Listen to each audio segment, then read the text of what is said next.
Hello, I'm Isla. My dad gave me a choice: hand over full access to my bank account or get out of the house, so I did both. I thought leaving would finally bring peace, but it only exposed how deep their control had run. They used my name to take loans, my paycheck to keep the lights on, and when I stopped paying, they erased me from the family photo. They didn't just want my money, they wanted my silence. And when I broke that, they came for me harder. What happens when the people who raised you treat your boundaries like betrayal? When your only escape is cutting ties you never thought you'd have to sever? Would you walk away from the only family you've ever known just to protect yourself? As I closed my bedroom door, I heard the sound of Lowell's voice continue to echo behind it, low, firm, like a man used to being listened to. I didn't slam it. I didn't need to. The heaviness in the room did the work for me. I stood still for a second, staring at the carpet that had been in this house since I was in middle school, wondering how many words had been shouted over it and how many were never spoken at all. It was Sunday, barely past 2 in the afternoon, but the sky had already turned its usual Oregon gray. Rain pressed gently against the window pane, a constant rhythm that I usually found calming. Today, it felt like a countdown. They always say we, I whispered to myself, when they mean Lowell. I sat on the edge of my bed, trying to sort through what just happened in that living room. What they called a conversation felt more like a sentencing. Thora had her usual soft-spoken smile plastered on, the kind that could convince a stranger she was the glue holding us together. Joran barely looked up from his phone. And Lowell, he spoke like a man talking to a misbehaving employee, not his daughter. Time you put all your salary into the family account. That line kept playing over in my head like a broken record. I was already paying the water bill, electricity, and groceries, while Joran bought cases of energy drinks and video games with money he didn't earn. I paid the car insurance, on cars I didn't even drive. I brought in the only stable paycheck in that house. But now, that wasn't enough. Now they wanted the rest. The thing is, they didn't just want the money. They wanted control. They always had. When I was 20 and got my first job at the local clinic, Lowell said it was cute that I wanted to pay for my own cell phone. When I turned 25 and tried to move out, Thora cried and said, "But this house is your home, sweetheart." Joran told me I'd regret it, said I was abandoning the family. So I stayed. I stayed and paid and stayed some more. And now, at 31 apparently, I still hadn't done enough. I stood up, walked slowly over to my small desk in the corner, and opened the drawer where I kept a manila folder of receipts, bills, and bank statements. I didn't need proof for them, but I needed it for me. I needed to see it on paper. I had been supporting this house for years. The front door creaked open downstairs. Footsteps, muffled voices. Joran laughed at something, probably a TikTok. Then silence again. I sat back down and tried to breathe. Not panic, just breathe. A memory floated up, uninvited. I was 19. My mom had been gone for 3 years. Lowell sat me down with that same voice and told me, "You're the woman of the house now. We need you to be strong." That was the first time he used that tone on me, the tone he normally reserved for men he didn't respect at the hardware store. I remember nodding, thinking it was love disguised as expectation. It wasn't. It was a contract I never signed. I leaned back in my chair, closing my eyes, hearing his voice again from earlier today. "If you live under my roof, you follow my rules." Except, it wasn't his roof. Not anymore. Not when I paid the mortgage. Not when I kept the lights on. Not when the only groceries in the fridge were there because I skipped lunch to stretch my budget. And then came the last line. The one that cracked something inside me. "You're the youngest. You should know your place." What place is that, exactly? The family wallet? The in-house ATM? The ghost who works quietly in the background and doesn't ask questions? I didn't argue, not out loud. That's how this family worked. Whoever raised their voice first got labeled emotional, irrational, or disrespectful. I knew that game too well. But something shifted inside me, something quiet but unmovable. Like the moment a tide turns and even the sand beneath your feet feels different. I picked up my phone and opened the Notes app. I titled the file, Things They Said. I started typing everything I remembered from the past hour. You don't have your own family, so help this one. You've been lucky we didn't charge you rent. Your paycheck will go to me first. If you need money, you ask me. You're the youngest. You should know your place. The words looked worse when written down. That was always the case with manipulation. It thrived in spoken form, in tone, in the ability to pretend you meant well. But in black and white, it lost its charm. It became what it always was, control dressed up as concern. I heard a knock on my door. Soft. Too soft. It was Thora. Sweetheart, dinner's in 20. I didn't answer. I didn't trust my voice not to crack. She lingered, waiting for something, then walked away. I stared at the wall for a long time after that. My reflection in the mirror across the room caught my eye. Not the face I painted for work or holidays. Just me, raw and unfiltered.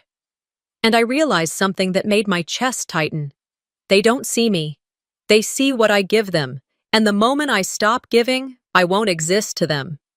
A few hours passed. The rain kept tapping against the glass. I stayed in my room. Didn't come out for dinner. Didn't respond when Joran knocked and said, "You good?" with all the sincerity of a barista asking if you want a receipt. That night, as the house settled into silence and the lights went off one by one, I sat on my bed with a blanket wrapped around my shoulders and whispered something out loud for the first time. I'm done.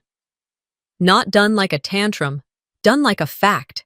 The kind that doesn't need to be explained, only lived. I didn't sleep much that night. The walls in that house were too thin, the resentment too loud, even when no one said a word. Rain kept tapping against the window like it had something to tell me, but I already knew. This wasn't new. It never had been.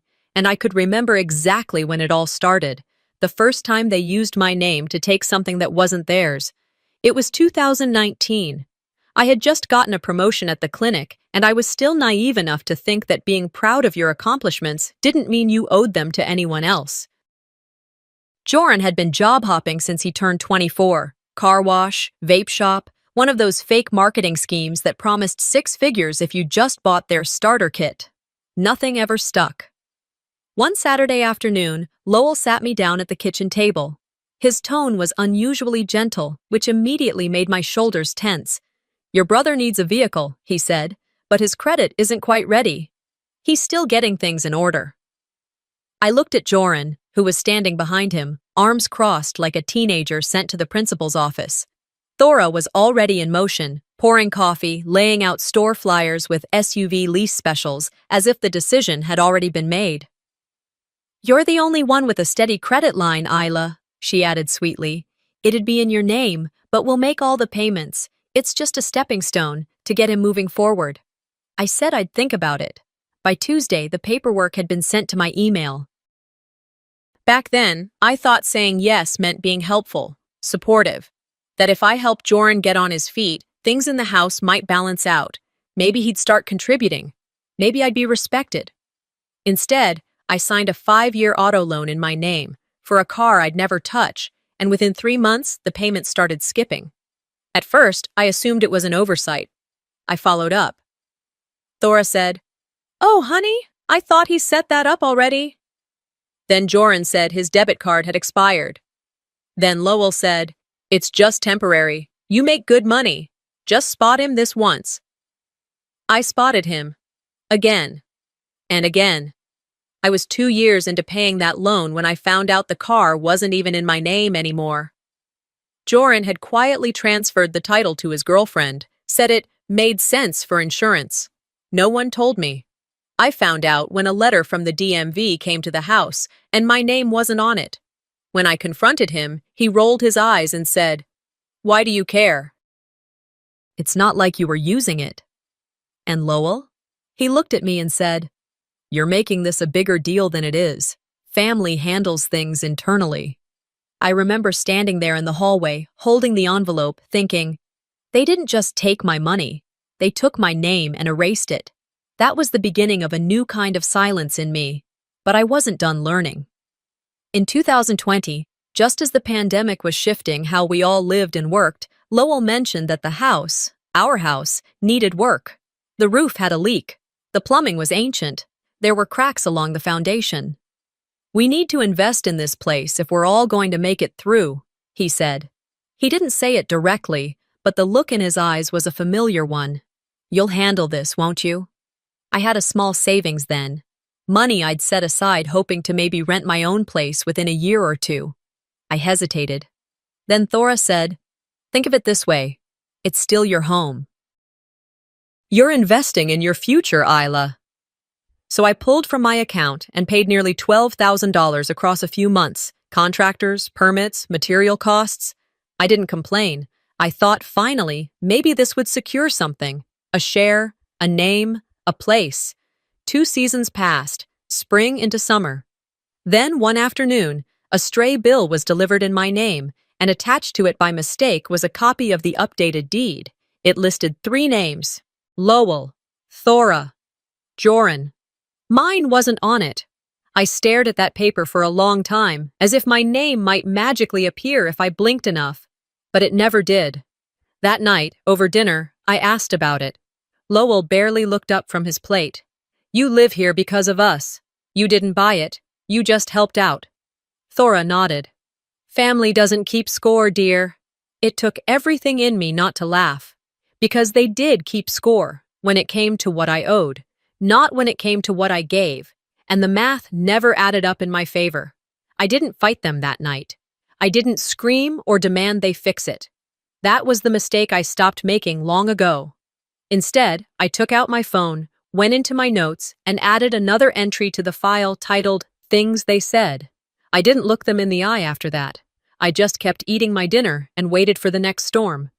Now, in 2023, sitting alone in my room, I scrolled through old bank statements on my phone, transfer after transfer.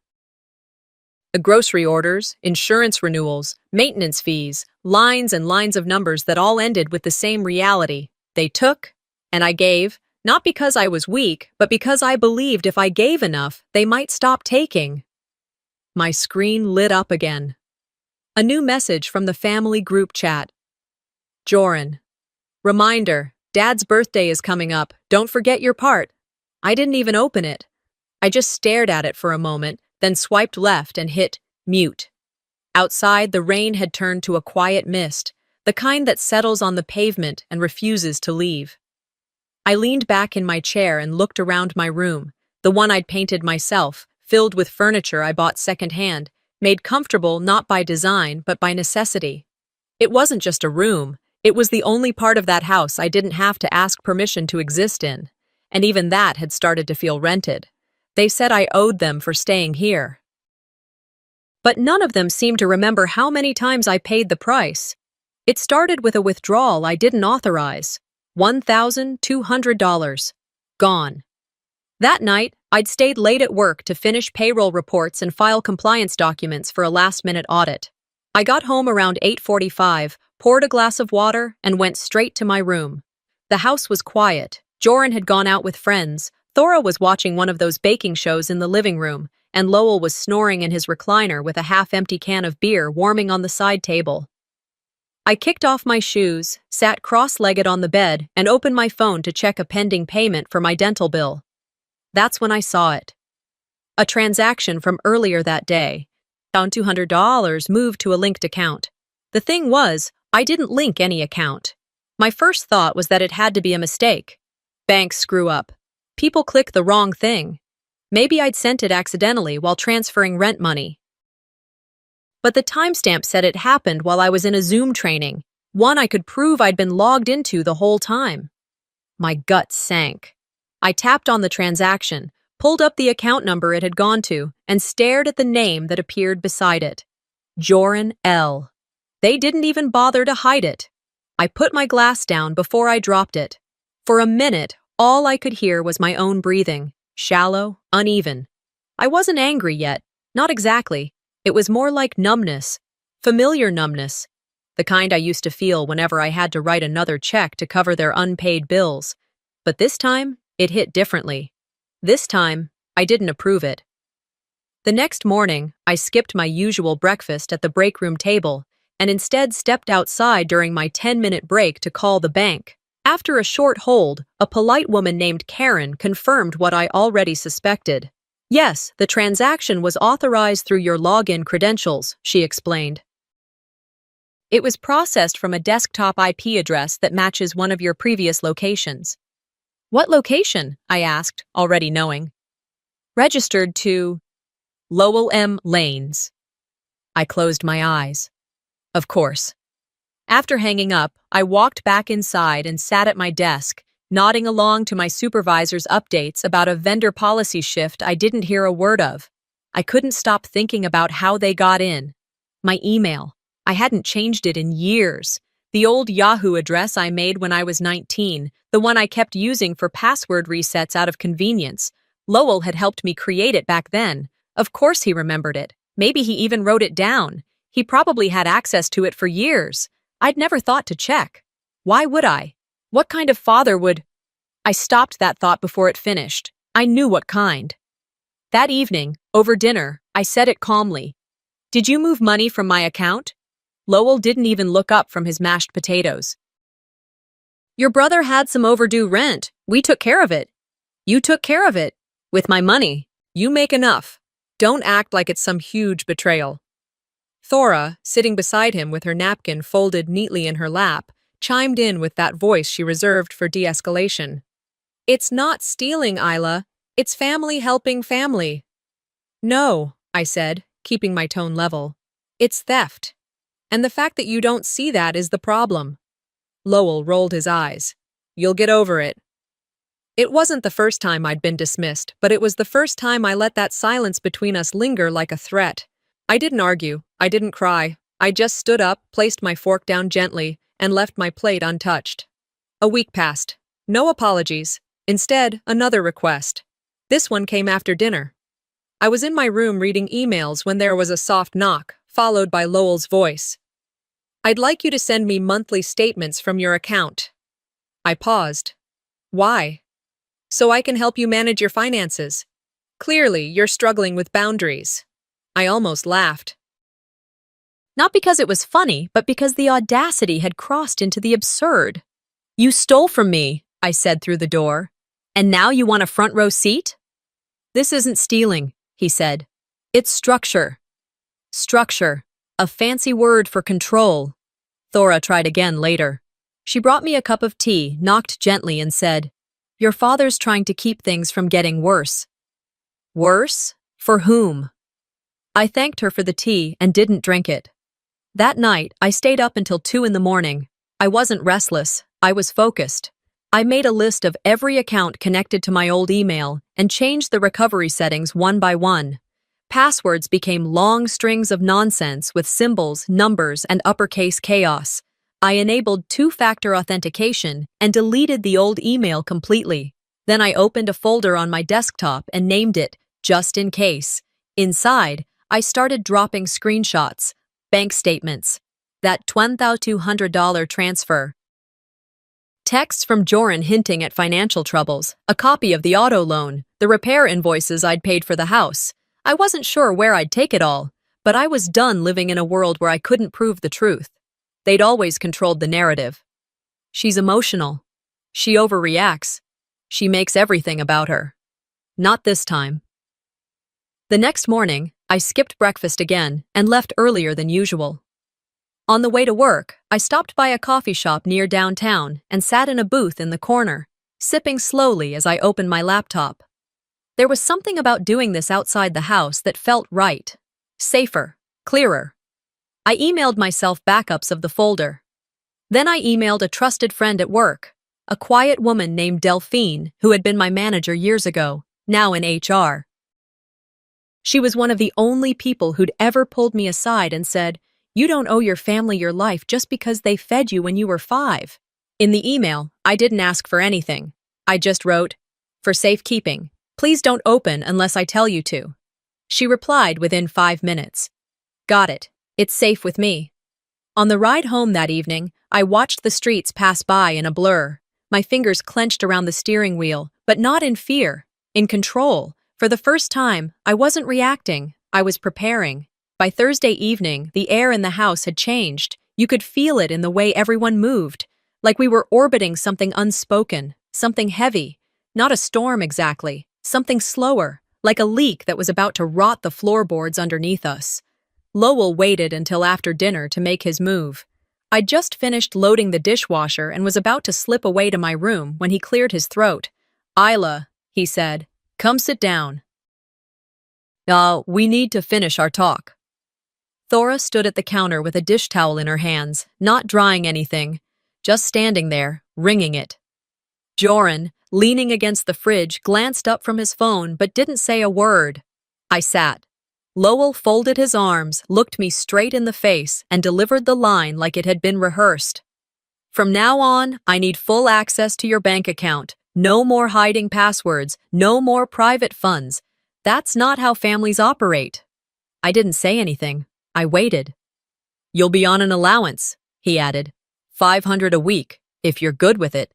"If I'm good?" I asked, voice flat. "It's fair," he replied. "You're living here. You use our water, our lights, our roof.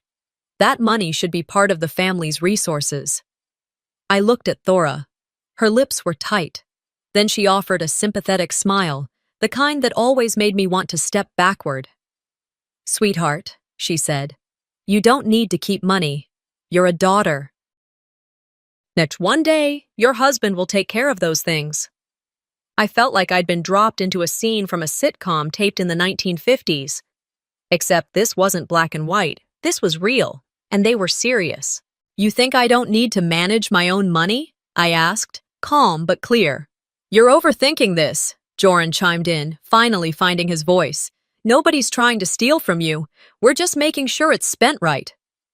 Lowell's voice rose, not in anger, but with finality. "If you live under my roof, you follow my rules." My hands were still in my lap, fingers woven together tightly. I stared at them for a moment. His roof, his rules. The irony almost made me laugh. The same roof I'd kept over all our heads with a paycheck they never asked where it came from, just assumed it would arrive. The same rules that shifted every time I asked for boundaries. There was a long pause. "You expect me to turn over my account?" I asked. Lowell shrugged. "Unless you're hiding something, I don't see the problem." The conversation was over, at least for him. I stood, slowly, letting the weight of the moment settle in the room. "I'll think about it," I said.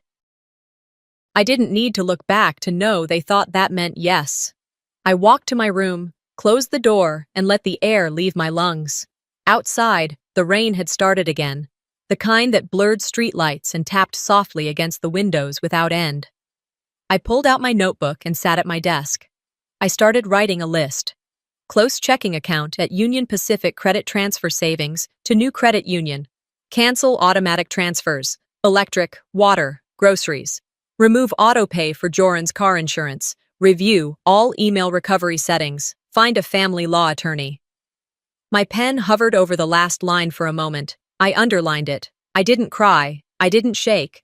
I didn't feel panic or rage. Just certainty. The next morning, I left earlier than usual. I told them I had to be at the clinic by 7, which wasn't entirely a lie. I had a 7:30 payroll meeting. I took the long way into town and stopped by the credit union I'd scoped out online. They were still closed, so I parked nearby, grabbed a coffee at a corner cafe, and sat watching people move through their morning joggers, parents juggling strollers, a woman walking her elderly terrier. They all looked like they had stories that didn't involve being asked to surrender their autonomy in the name of family. When the branch opened, I was the first one in. A polite teller named Melanie walked me through opening a new account. No joint access, no linked family names. Just me. By noon, I'd changed every password, rerouted direct deposits, and called each utility company to notify them of my departure from the billing cycle. I told them to send the next invoice directly to the primary homeowner, Lowell Lanes. When I got home that night, I found Lowell sitting at the table with a piece of paper in front of him. "Household budget," he said without looking up. "Just so we're clear where your money's going." I looked at the list. Groceries, $400, utilities, $300, Joran's car payment, $350, beer, and miscellaneous, $100, emergency buffer, $250, Isla's allowance, $500. At the bottom, he'd scribbled a total and circled it. "You're assigning me a salary," I said, more to myself than to him. "It's structure," he replied. "Helps keep things clean." "And Joran?" "He gets what he needs," Lowell said. "He's working on some new things. We need to support that." I walked away before I said something I couldn't take back. That night, I emailed myself a copy of the list, took photos, and backed up the documents, just in case. I didn't know yet what I'd do with them, but I was done trusting them to protect what was mine, done pretending I wasn't the one keeping that household alive. I went to bed early. The rain outside turned into sleet, clicking against the window like sharp reminders. They had no idea they'd just given me the final push. It wasn't Dad this time, it was Thora, with a smile that didn't reach her eyes and a tray in her hands. Later that same night, after I'd shut the door to my room and begun organizing my notes from the day, I heard a soft knock. Not the sharp, impatient kind that Lowell used, but a gentle, slow rhythm. When I didn't answer, she knocked again. "Isla?" Her voice was quiet, almost hesitant. "I brought you some chamomile." I stood still for a moment, debating whether to ignore her, but curiosity, or maybe something sadder, made me open the door just wide enough to see her face. She was holding a steaming mug, her eyes glassy like she was rehearsing concern. "I figured you might need something warm tonight," she said. "Your father can be firm, but he means well." I didn't take the mug. Not right away. She stepped in anyway, placing the cup down on my nightstand without waiting for permission. "I'm not here to take sides," she went on, folding her hands together in front of her. "But this tension, it's breaking the family apart. You've always been the calm one, Isla, the one who keeps things balanced." I gave a short, disbelieving laugh. "Balanced?" "I know Lowell expects a lot," she said quickly. "But he's just worried. He thinks he's doing what's best." I didn't say anything, not yet. "He's proud of you," she added, "even if he doesn't say it." There was a pause, a long one. Then she stepped closer and wrapped her arms around me. It was soft, familiar in motion, but I felt none of the safety I'd associated with that gesture when I was younger. Her hands were warm, but her presence felt rehearsed, practiced, like she'd delivered the same scene before, just in different homes, different kitchens, different families. "I just want peace in this house," she whispered. "That's all I want." She pulled back, gave me a sad smile, and left before I could respond. The door clicked softly shut behind her. I stared at the untouched tea. The next morning, I was back at the clinic by 8 a.m., jumping into back-to-back meetings. A new intern needed onboarding. Supplies had been delayed due to a snowstorm in Spokane. I kept my head down and my focus straight. It wasn't until lunch that I felt my phone buzz.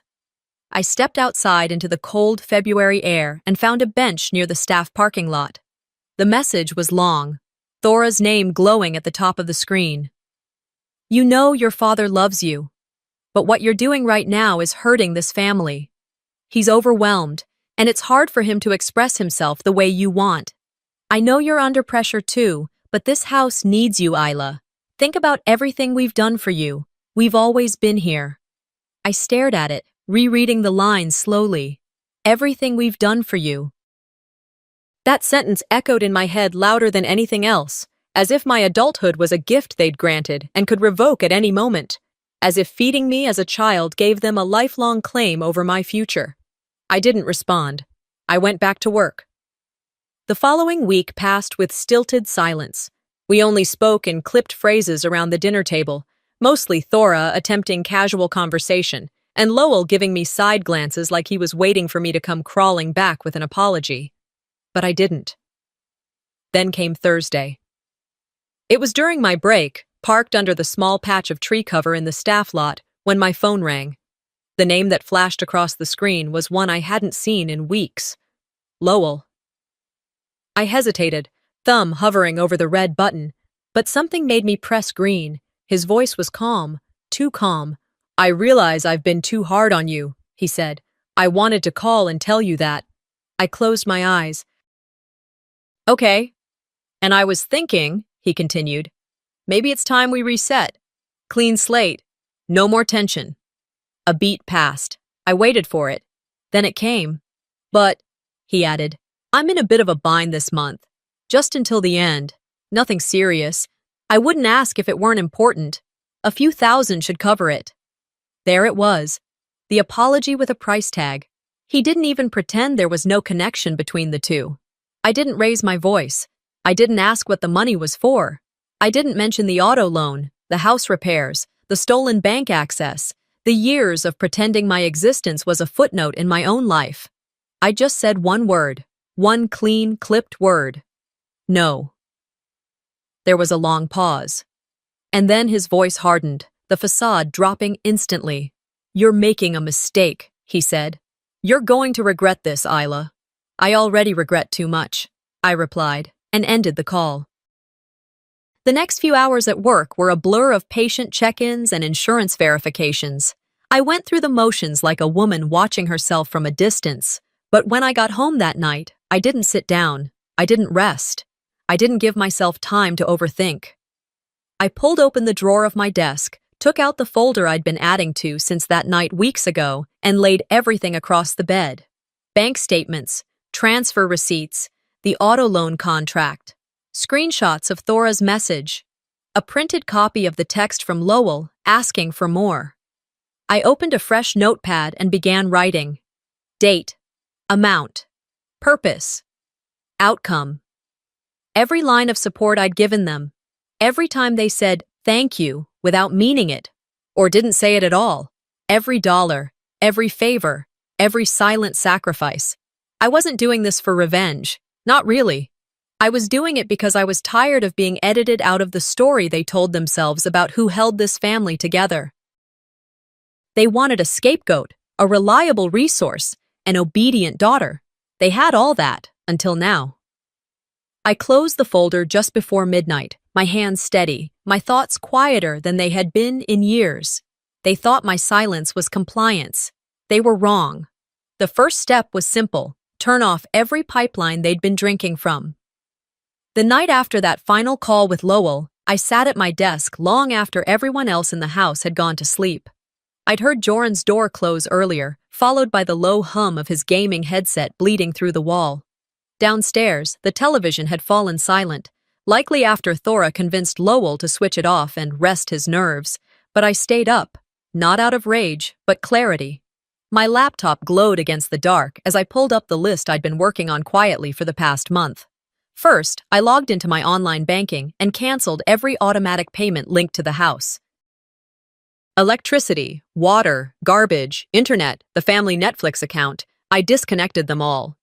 Then I opened the insurance portal and removed myself as a co-payer on Joran's car. He was 34 and yet somehow still leaned on me for everything from gas to inspections. Not anymore. By the time the clock read 2:13 a.m., I'd completed a clean financial severance. I backed up the confirmation emails and stored the PDF receipts in the just-in-case folder on my encrypted cloud account. I sat back, rolled my shoulders, and exhaled. It wasn't revenge. It was reclamation. The following morning, I left early for work, grabbing a coffee on the way in and skipping breakfast at home. I didn't feel like seeing any of their faces before the fallout began. Sure enough, the first crack came 2 days later.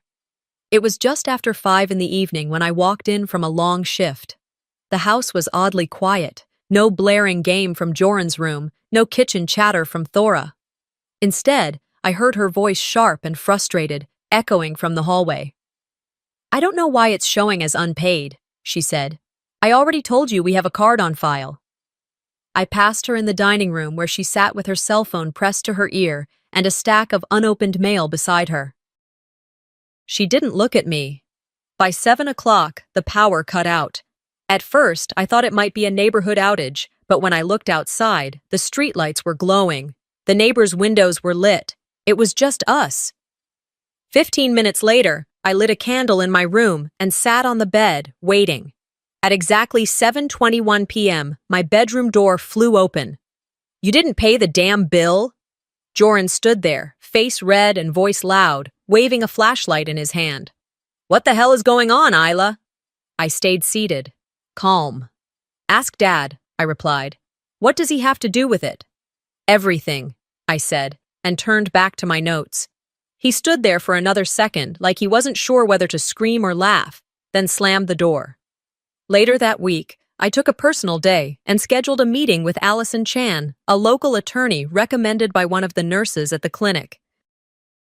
Her office was tucked in a small building near downtown Eugene, across from an old bakery I used to visit with Mom before she passed. Allison greeted me with a firm handshake, her manner calm but direct. She looked through the stack of paperwork I'd brought, bank statements, account screenshots, car loan records, copies of utility payments, and the incident with the unauthorized withdrawal. This isn't just poor communication, she said after 10 minutes of scanning. This is financial abuse. I nodded, my hands clasped tightly in my lap. Can we do something? Absolutely, she said, already pulling a yellow legal pad closer. We'll start with unauthorized access, then add breach of agreement regarding the car loan. We'll request restitution for utilities and the home repairs you covered. It'll take some time, but you have a very strong case, Isla. Hearing her say that did something to my chest. Like something locked inside me finally exhaled. By the end of the hour, we'd outlined the formal complaint and scheduled a date to file. I walked out of that office holding a manila folder full of possibilities. Later that night, I came home to find Lowell at the kitchen table. He was holding a beer but hadn't taken a sip. When he looked up and saw me with the folder in my hand, his face changed. You went to a lawyer? He asked, voice already rising. I placed the folder on the counter and met his eyes.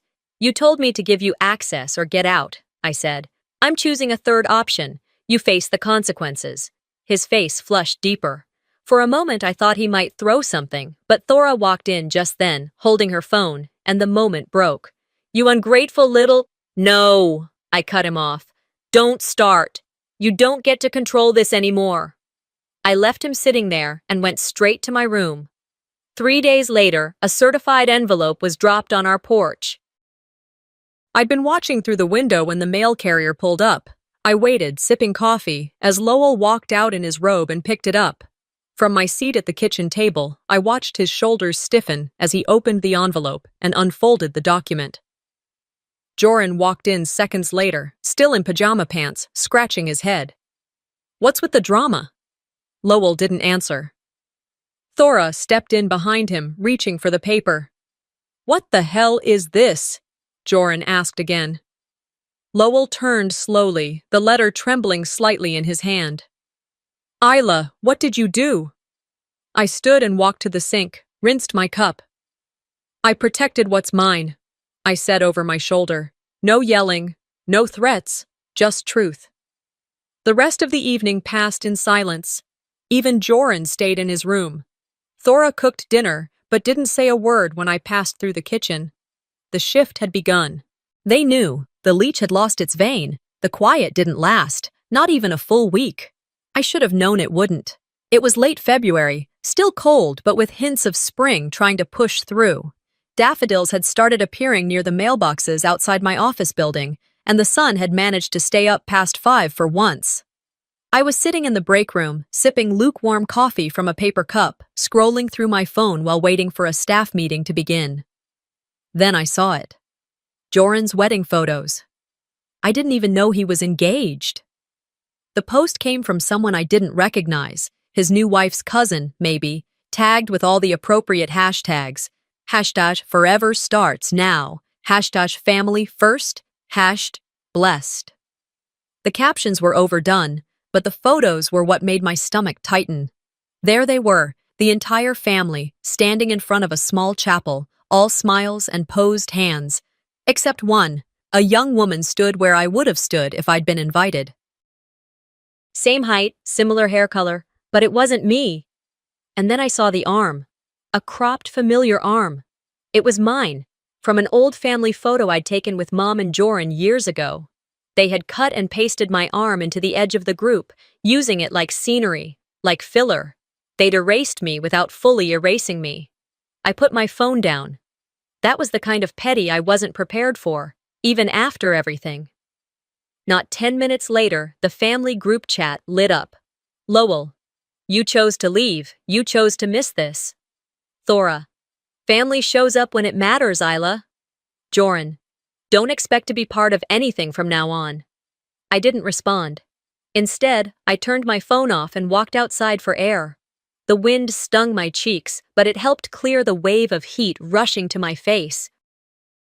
I leaned against the railing near the parking lot and stared out across the street, watching people go in and out of a bakery, laughing, ordering coffee, living lives that didn't involve emotional blackmail or weaponized silence.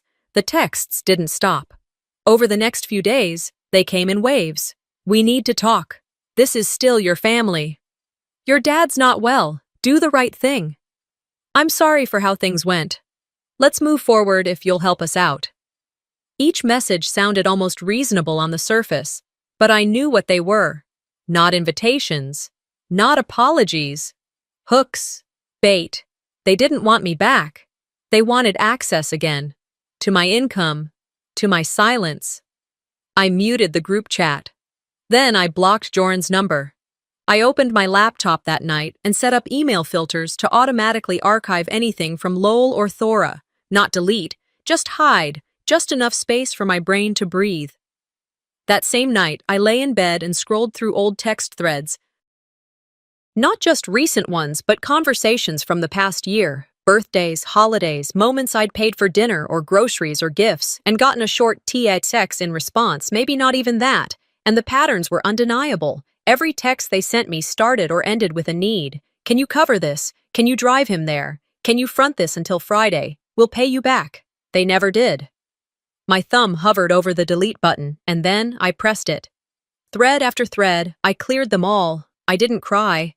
I didn't feel sad. I felt clean. The weight of all that passive manipulation, gone in a few swipes. That weekend, while folding laundry in my room, I took one last step. I sent a final message, just one line, to Lowell. Don't text me again. I'm not coming back. No explanations, no list of reasons, just the truth. I pressed send, set my phone face down on the desk, and stood quietly for a moment, letting the stillness settle around me like armor. For once, silence felt like power, not punishment. But peace, I learned quickly, was temporary. 2 days later, I got a call from a blocked number. I let it go to voicemail, then another, then a third. The fourth time, curiosity got the better of me. I picked up, expecting some robocall or spam about car warranties. Instead, I heard a voice I hadn't expected. Miss Lanes, this is Officer Bradford with the Eugene PD. We're reaching out in response to a report filed regarding alleged financial misconduct. Would you be available for a voluntary statement sometime this week? My pulse jumped. They're filing something against me? I asked, my voice calm but tight. I can't disclose case details, he replied. We're just gathering information. I agreed to a meeting the next day and hung up. The minute I did, I knew. This was them, trying to flip the script, trying to make me look like the villain for finally standing up for myself. I pulled out the folder I'd created months ago and added the new notes. I printed the text history with Lowell, the loan agreements, the photos. I even added screenshots of the wedding post, because if they could erase me from a photo, they could sure as hell try to rewrite the narrative in a courtroom. I met with Allison again, and she was unshaken. This is what abusers do when they lose control, she said. They lash out. You've got receipts, Isla. We're not backing down. That night, I stood in front of the mirror for a long time. Not to check my appearance, just to look. To see the woman who had been picked apart, minimized, used, and who was still standing, still fighting, still free. The quiet didn't last, not because they made noise, but because I had one last move to make. And this one wasn't about cutting ties or blocking phone numbers. It was about ending it, for good. A week after the fallout from their failed attempt to flip the narrative against me, I got the letter in the mail. Cream-colored envelope. My name printed in bold black font. Inside was the official court hearing date for the case we'd filed, restitution for the stolen funds, breach of loan agreement, and reimbursement for utilities and home repair costs. March 9th, 9 o'clock a.m., Lane County Courthouse. I didn't feel nervous, not even a little. And the night before the hearing, I couldn't sleep, but it wasn't anxiety, it was clarity. I sat on the floor in my apartment surrounded by boxes still half unpacked from the move. I had relocated to Salem 2 weeks earlier. Just me, a few pieces of furniture, and the potted plant I'd bought on the day I picked up my new keys. A small peace lily, resilient even when neglected. I had everything I needed: evidence, support, and resolve. I also had memory. And for some reason, the one that showed up in my mind that night wasn't about money or arguments. It was the only time I remembered Lowell saying something kind to me. I was 27. It was his birthday, and I had transferred $500 into his account without being asked. He was going through a rough patch again, though truthfully, his life had been one long rough patch with occasional beer breaks. I hadn't made a big deal of the transfer, just sent it quietly that morning. That night, he raised his glass and said, "See, that's my girl. Not, thank you. Not, I'm proud of you. Just that." His approval tied directly to a transaction. It wasn't about love. It was about leverage. I see it clearly now. The next morning, I got dressed in black slacks and a navy blouse. Nothing flashy, simple, grounded. I didn't want to look like I was playing a part. I wanted to look like myself.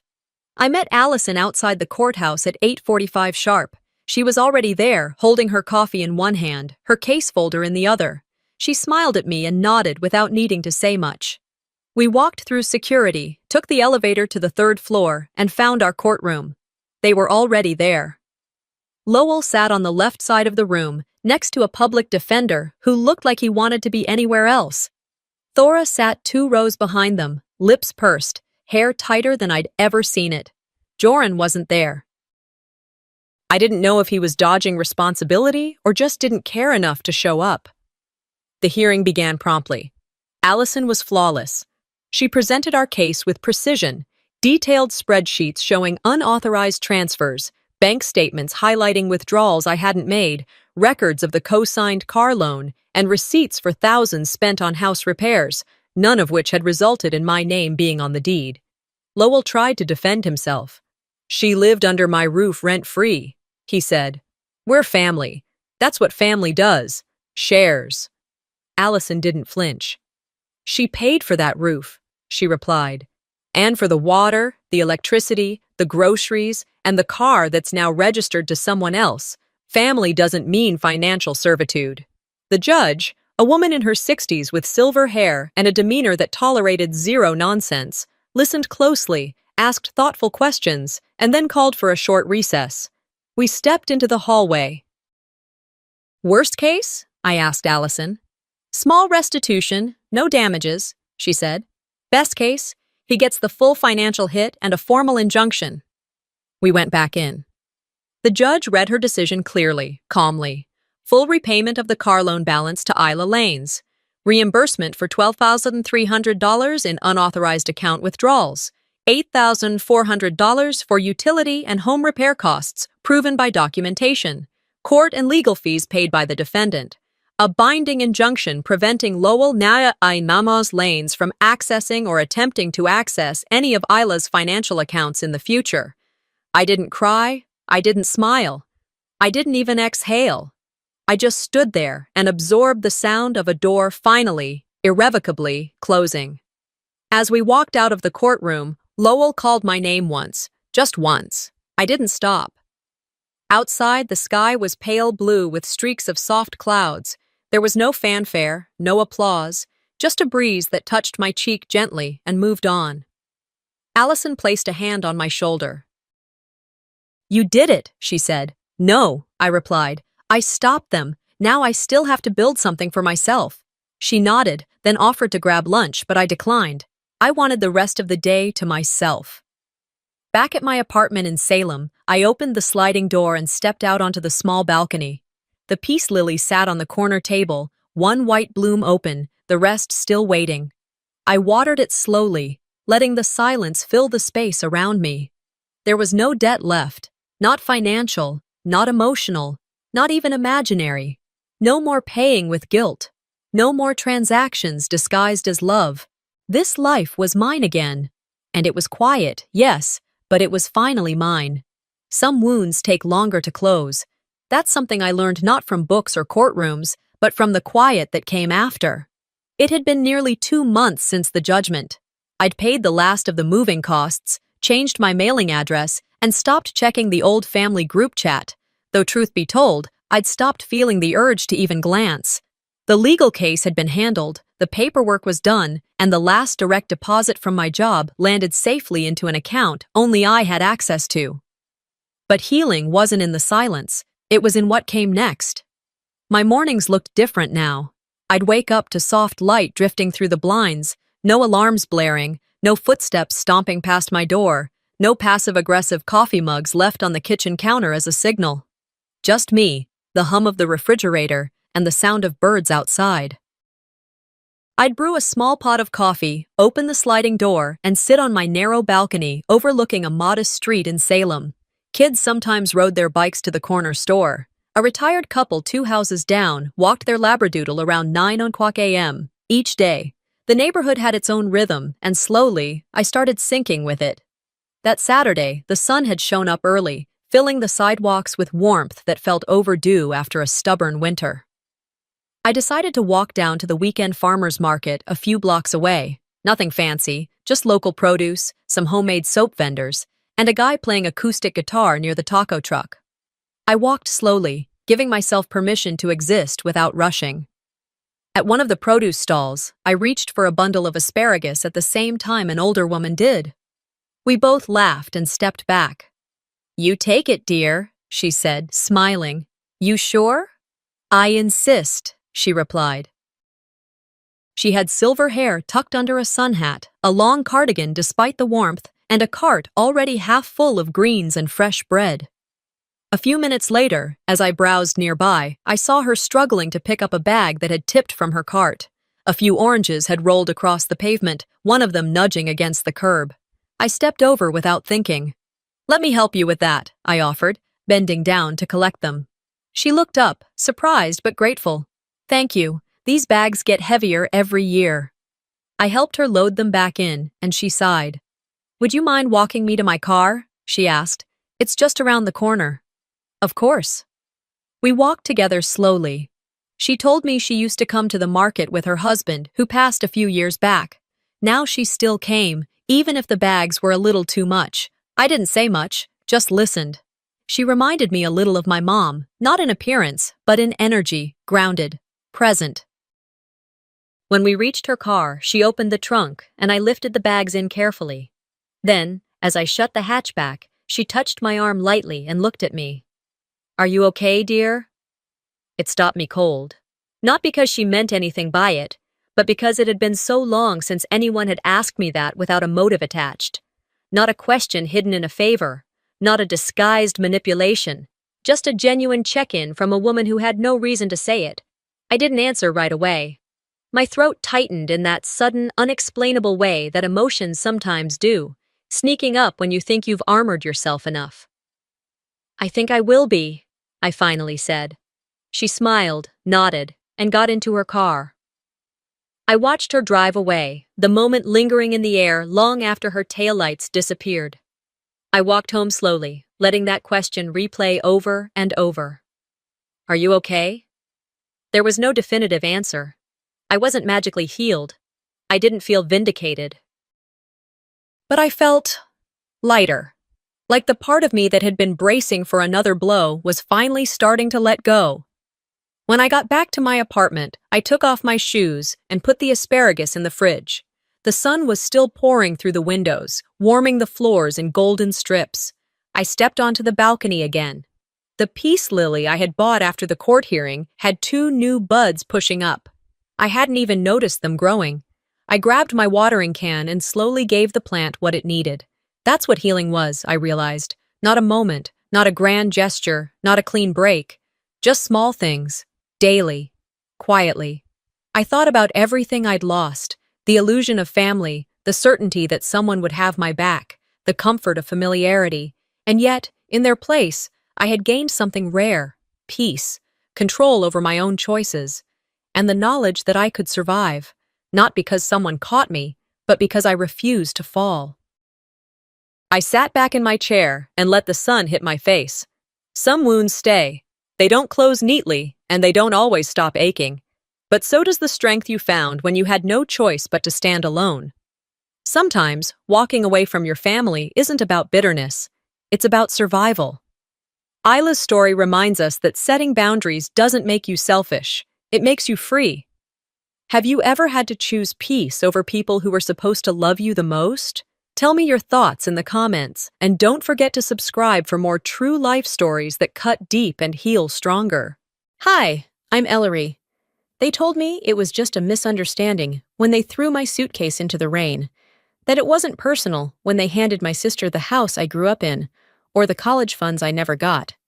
But here's the truth. When your own family decides you're disposable, they don't scream it.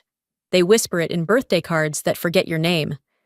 I didn't fight back, not at first. I baked. I smiled.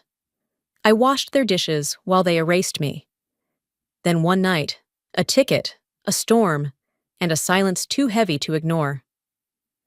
What happens when the person they cast aside becomes the one thing they never saw coming? Would you have walked away or stayed to prove them wrong? They didn't notice when I walked in. I could have been a neighbor's friend or a lost delivery driver for all they cared. I stood in the entryway for a few seconds longer than I should have, hoping for someone, anyone, to look up. My hands were full with the casserole I made, still warm, covered with foil. I had borrowed the glass dish from Mom's cabinet 2 weeks ago, and I figured maybe this would be a way to return it, along with some good grace. The house buzzed with chatter.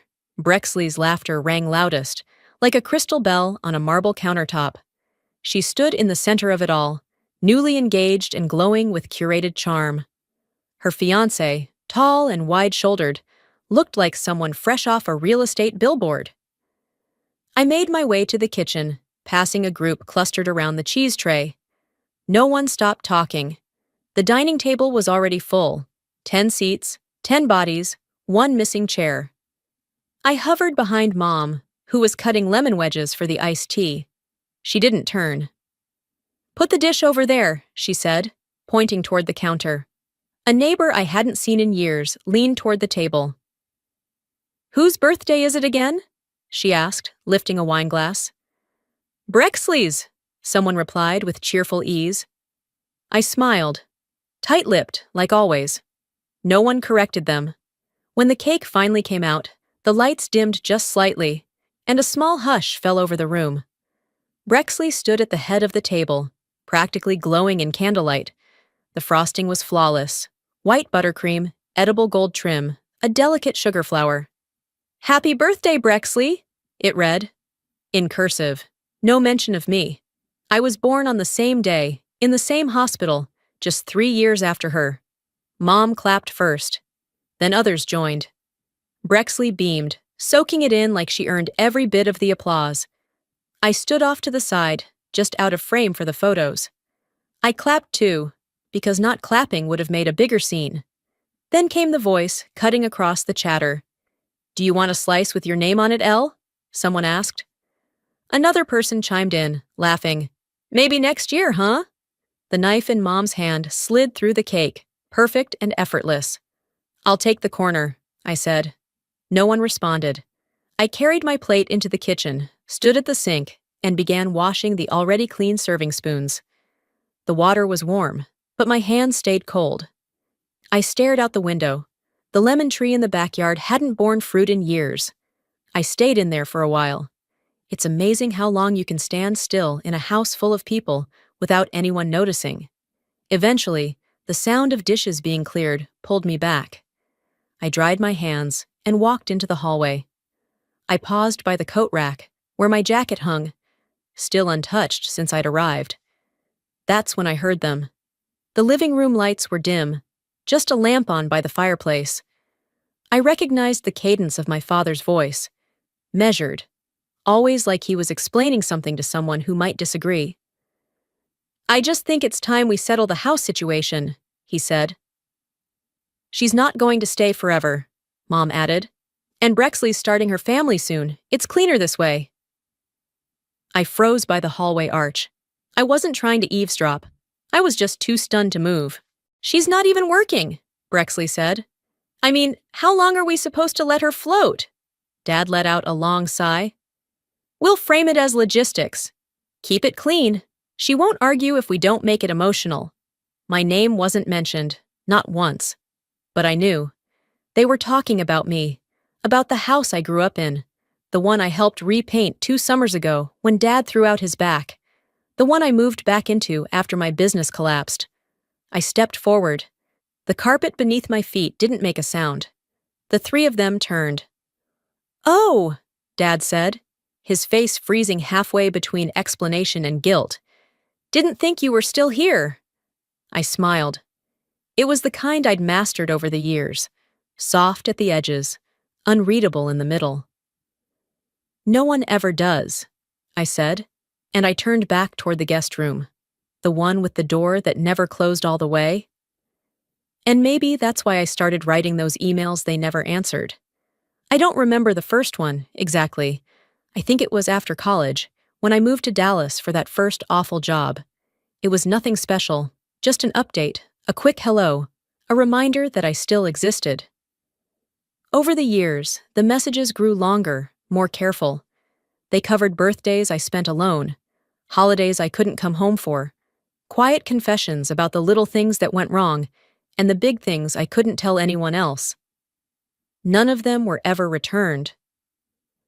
After the birthday dinner, I sat cross-legged on the bed in the guest room, which still smelled like old cedar and mothballs, and opened my laptop. The browser automatically loaded my inbox. It was the same email thread I'd kept alive like a dying plant, sending out another message every few months just to see if anyone was still listening. I scrolled through the older ones, reading them in reverse like someone scanning their own diary out of order. "Hey, Mom, the leak in the garage looks like it's getting worse. I'll be home next week. I can patch it. Just wanted to say the peach cobbler recipe you gave me was a hit. Thanks. Are we still doing Christmas Eve dinner this year? Let me know what to bring." Nothing. There wasn't even a read receipt. I hovered my fingers over the keys, then typed something simple. "Thanks for the cake today." I stared at the screen. Then I hit backspace, closed the tab, closed the laptop. The next evening, we gathered for dinner again. That week had some important guest in town, one of Brexley's friends from grad school who apparently needed to experience authentic Texas home cooking. The table was set like a magazine shoot. Napkins folded, glasses sparkling, everything aligned, except me. I sat across from Dad. Brexley was beside him, naturally, talking with her fiancé about honeymoon destinations and how Hawaii was so overrated now. Then she said it, loud enough for the table to quiet. "You know, Dad once told me, you're the one who made us proud." There was a pause. She laughed. "At least one of us didn't turn into a cautionary tale." Her fiancé chuckled like he didn't know what she meant. But he did. Everyone did. I didn't move. My fork hovered just above the mashed potatoes, suspended midair like it had been frozen. No one looked my way. No one flinched. Even my father just sighed and reached for his wine glass. I set the fork down slowly and said, "Well, I guess every family needs a bad example." A few people laughed, politely. The kind of laugh you offer at a funeral to fill the silence. No one defended me. No one told her to stop. After dinner, I helped clear the table. Mom didn't say anything as I rinsed the plates. Neither did Dad.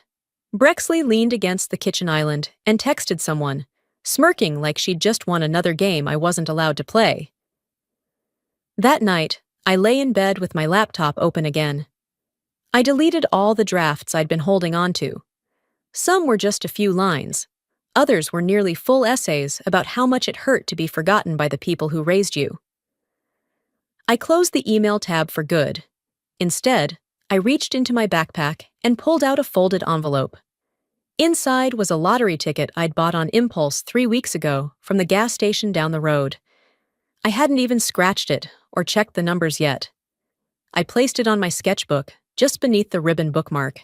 Then I whispered out loud, to no one in particular, just in case the universe needs a receipt. The air in the room felt lighter, not hopeful, but less heavy. Sometime after midnight, my phone buzzed. A notification from Brexley. She'd posted a photo on Facebook of the dinner, tagged everyone around the table, even the neighbor's daughter who stopped by for dessert. The caption read, "The one who got it right." My name wasn't there, not even in the comments. I stared at the screen for a while, then set the phone down on the nightstand. And that's when it hit me. Some people keep you invisible on purpose. It helps them stay big. And maybe it was. Maybe I was sinking. But if that meant I no longer had to tread water in their perfect little aquarium, so be it. A few days passed. I stayed mostly out of sight, kept quiet, kept helpful. Brexley acted like I was a ghost, and my parents treated me like the kind you avoid eye contact with in church. I wasn't surprised, but I was tired. That Friday, Mom called while I was in line at the pharmacy. Her voice was sweet, careful. "I thought we could catch up, just the two of us. Lunch tomorrow?" I hesitated. She filled the pause with, "You could use a good meal, honey. I'll make a reservation at that cafe you like." The cafe I liked hadn't been one I'd visited with her. But I said yes. Maybe I was curious. Maybe I was stupid. Saturday came gray and dry, the kind of Texas winter day that doesn't bother pretending to be cold. I wore jeans and a sweater. Nothing special. She arrived early, already seated, sipping tea. And she wasn't alone. There was a man next to her. Clean suit, thin tie, the kind of smile that said he'd reviewed my credit report before we even shook hands. "Ellerie," Mom said warmly. "This is Mr. Lyle. He's been helping us with some paperwork." I slid into the booth slowly. A server came by. I asked for coffee. Mr. Lyle handed me a folder. I hadn't even opened the menu yet. "It's just a formality," Mom said, brushing a piece of lint off her lap. "You're not planning to stay in the house long term, and with Brexley's engagement, well, this will make things easier." I opened the folder. It was a quitclaim deed. To the house. Our house. The one with my initials carved into the wood behind the pantry door.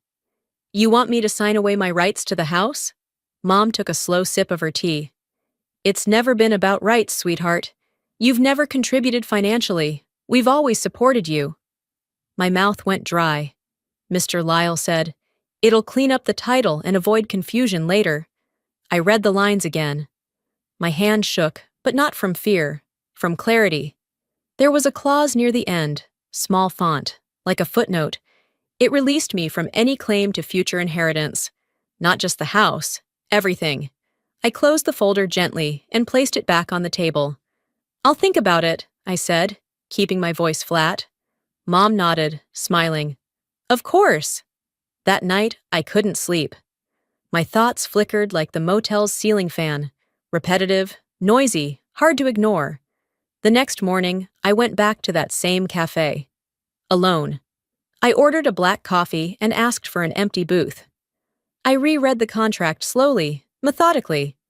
Then I took the envelope, sealed it back up, unsigned, and walked it to the nearest post office.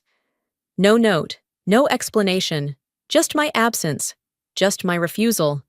But apparently, silence wasn't acceptable unless they were the ones choosing it. The following day, during dinner, Brexley made sure everyone knew she'd misplaced something. A gold watch. A gift from her fiancé. "I hate to even bring it up," she said, her voice full of pretend reluctance, "but I know I left it on the hallway table. Now it's gone." Dad didn't blink. He looked right at me. "You know your sister's fiancé keeps his belongings here too," he said slowly, each word deliberate. "We'd hate for him to feel uncomfortable." My fork hit the plate too hard. It echoed. "You're accusing me?" I asked. Mom cleared her throat, like this was a conversation she hoped wouldn't get loud.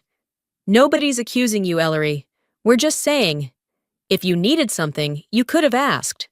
It was surgical, no yelling, no direct blame, just implication, just enough venom to wound without spilling blood. I stood up, took my plate to the sink, washed it, dried it, and said nothing. That night, I walked past the cafe one more time. They were closing soon, lights dimmed. But the girl at the counter recognized me and held the door. I asked for a cup to go, then sat outside at one of their tables, placed the envelope beside me, and stared at it under the patio heater. I knew what they were doing. They wanted the story clean, tidy, the failure of a daughter who'd been helped too much for too long.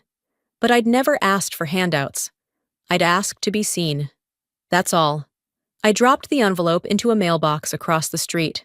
No signature, no initials, no strings. Back at the motel, my phone buzzed. A text from Brexley. "I hope you find peace soon. It's sad to watch someone sink this low." I didn't reply, just stared at the message for a long moment. She thought I was drowning. But I'd finally stopped pretending I wanted to stay afloat in their world. The next morning, I woke up with the kind of calm that only comes after a final decision. Not joy, not peace, just stillness. It was laundry day and trash day. I heard the distant groan of the garbage truck turning the corner, the metallic crash of empty bins hitting the pavement.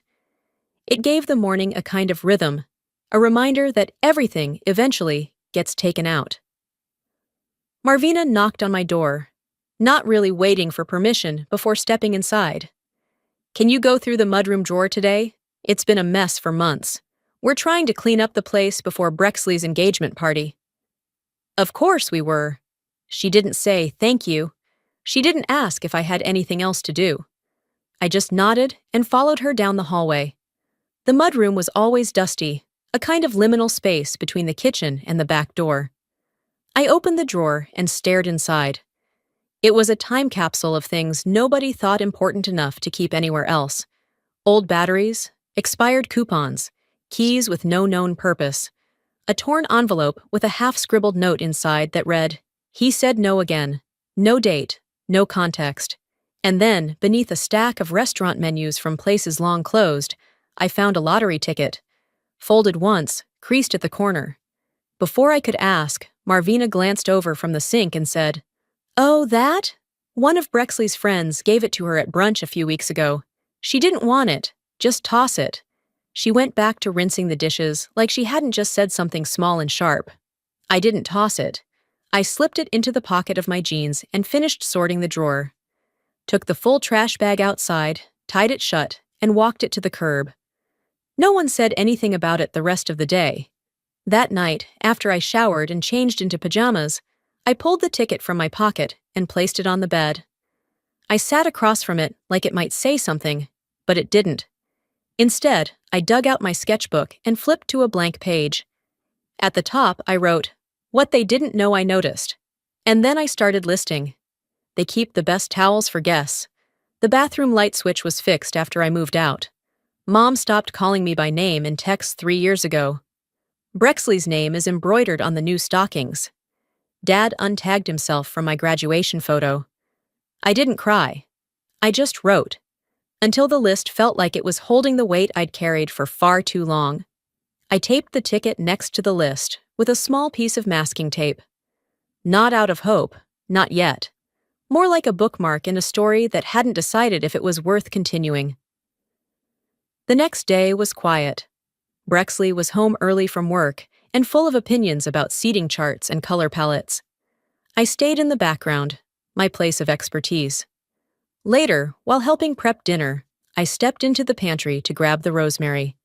The door was cracked just wide enough for voices to carry. "She still thinks if she's helpful enough, we'll keep her," Brexley said, almost laughing. A silence followed. Then Mom replied, soft but sharp, "Maybe that's true." I stood there for a moment, not frozen, just done. I grabbed the rosemary, walked out, and set it on the counter without a word. Then I untied my apron, folded it once, and placed it neatly by the stove. "Ellerie," Mom asked. "I'm going out," I said. She blinked but didn't stop me. Neither did Brexley. I didn't slam the door. I didn't make a speech. I left quietly, just like they always preferred. Back in my room that night, I took a tack from the drawer and pinned the ticket to my corkboard above the desk. Beneath it, I wrote with a pencil, just in case something worthless turns out not to be. The house was silent when I came back in, though the tension didn't bother hiding. It was thick in the air, coating the walls, hanging in the doorway like steam from a pot left too long on the stove. I walked through it, past the kitchen where Marvina stirred something on the stove, through the dining room where the table was already set for 6. My shoes were wet from the light drizzle that had started outside. I kicked them off at the door, tucked them under the bench. I'd gone out for groceries, her list, her timing, and even though I hadn't spoken to anyone on the way home, I could already feel the atmosphere shifting before I stepped inside. Brexley was in the entryway when I came in. She didn't say hello. "You forgot the red wine," she said, without looking up from her phone. I stared at her. It wasn't on the list. She finally lifted her eyes, cocked her head slightly. "Everyone knows it's part of dinner. Do I have to spell everything out for you?" I set the bag on the floor. "Then write it next time." Marvina turned from the stove, wooden spoon in hand. "Ladies, let's keep the tone down." I stayed still. Brexley took a step closer. "You know what, Mom? Maybe tone isn't the problem. Maybe the problem is that Ellerie thinks doing the bare minimum gives her a seat at this table." I opened my mouth, but Norvin's voice came booming from the hallway. "Enough!" He walked in, his expression flat, but voice loud. "You come home after we carried you for years.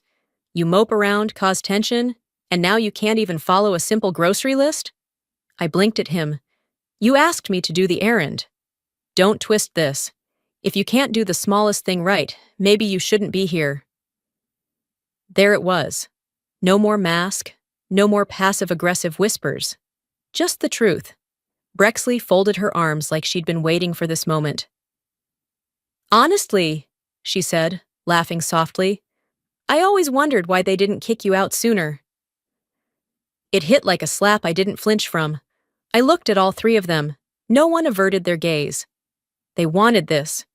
Norvin opened the hall closet, pulled out my old duffel bag, and tossed it to the floor near my feet. "Pack what you need," he said. "This isn't working anymore." Marvina chimed in, her tone feigning softness. "It's just for now. Maybe you need time to figure things out, on your own." Their kindness had edges. I bent down slowly and picked up the bag. It was dusty, still had my college ID clipped to the side pocket. I didn't speak, just stood and walked to the guest room. It took under 10 minutes, a pair of jeans, 2 t-shirts, a toothbrush, the sketchbook, the ticket. When I walked out, no one stopped me. Rain had started, real this time, not a drizzle. Thick drops hit the pavement in steady rhythm. I stepped outside, pulled the hood of my jacket up, and walked down the driveway with my bag slung over one shoulder. My socks soaked through instantly. Brexley stood in the doorway with her arms crossed. As I reached the edge of the street, I heard her call out. Not to apologize, not even to gloat. "Don't forget, this is what happens when you wear out your welcome." I didn't look back. The rain clung to my skin like an old memory. I found a bench at the bus stop 3 blocks down. The streetlight above flickered, on, then off, then on again. A few rappers blew by. The air was sharp, cold, but not unbearable. I sat, set my bag down, took the ticket from my sketchbook. It was wrinkled now, curled slightly at the corner. I turned it over in my hand, then laid it in my lap. A woman sat down next to me, wrapped in a poncho. She glanced sideways. "You okay, honey?" I forced a smile. "I'm fine." We both knew I wasn't. She nodded slowly, then pulled out an umbrella and held it over both of us without saying another word. I didn't ask for anything else, just sat there with a stranger who didn't need to know the whole story to offer a small kindness. Time passed in silence. Eventually, the bus came, but I didn't get on.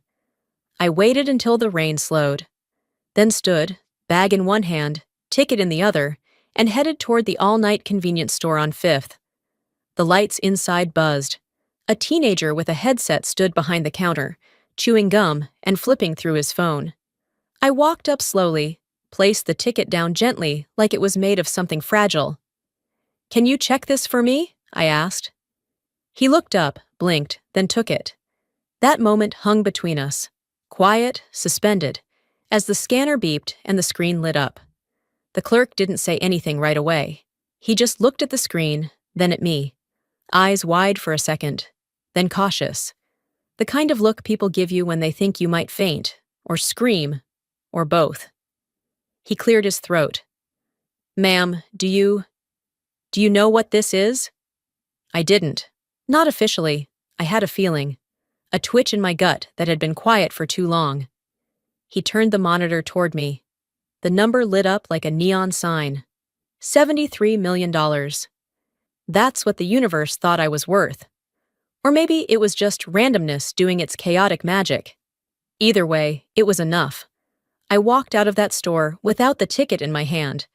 They had to process it, verify it, whatever the state requires. It didn't matter.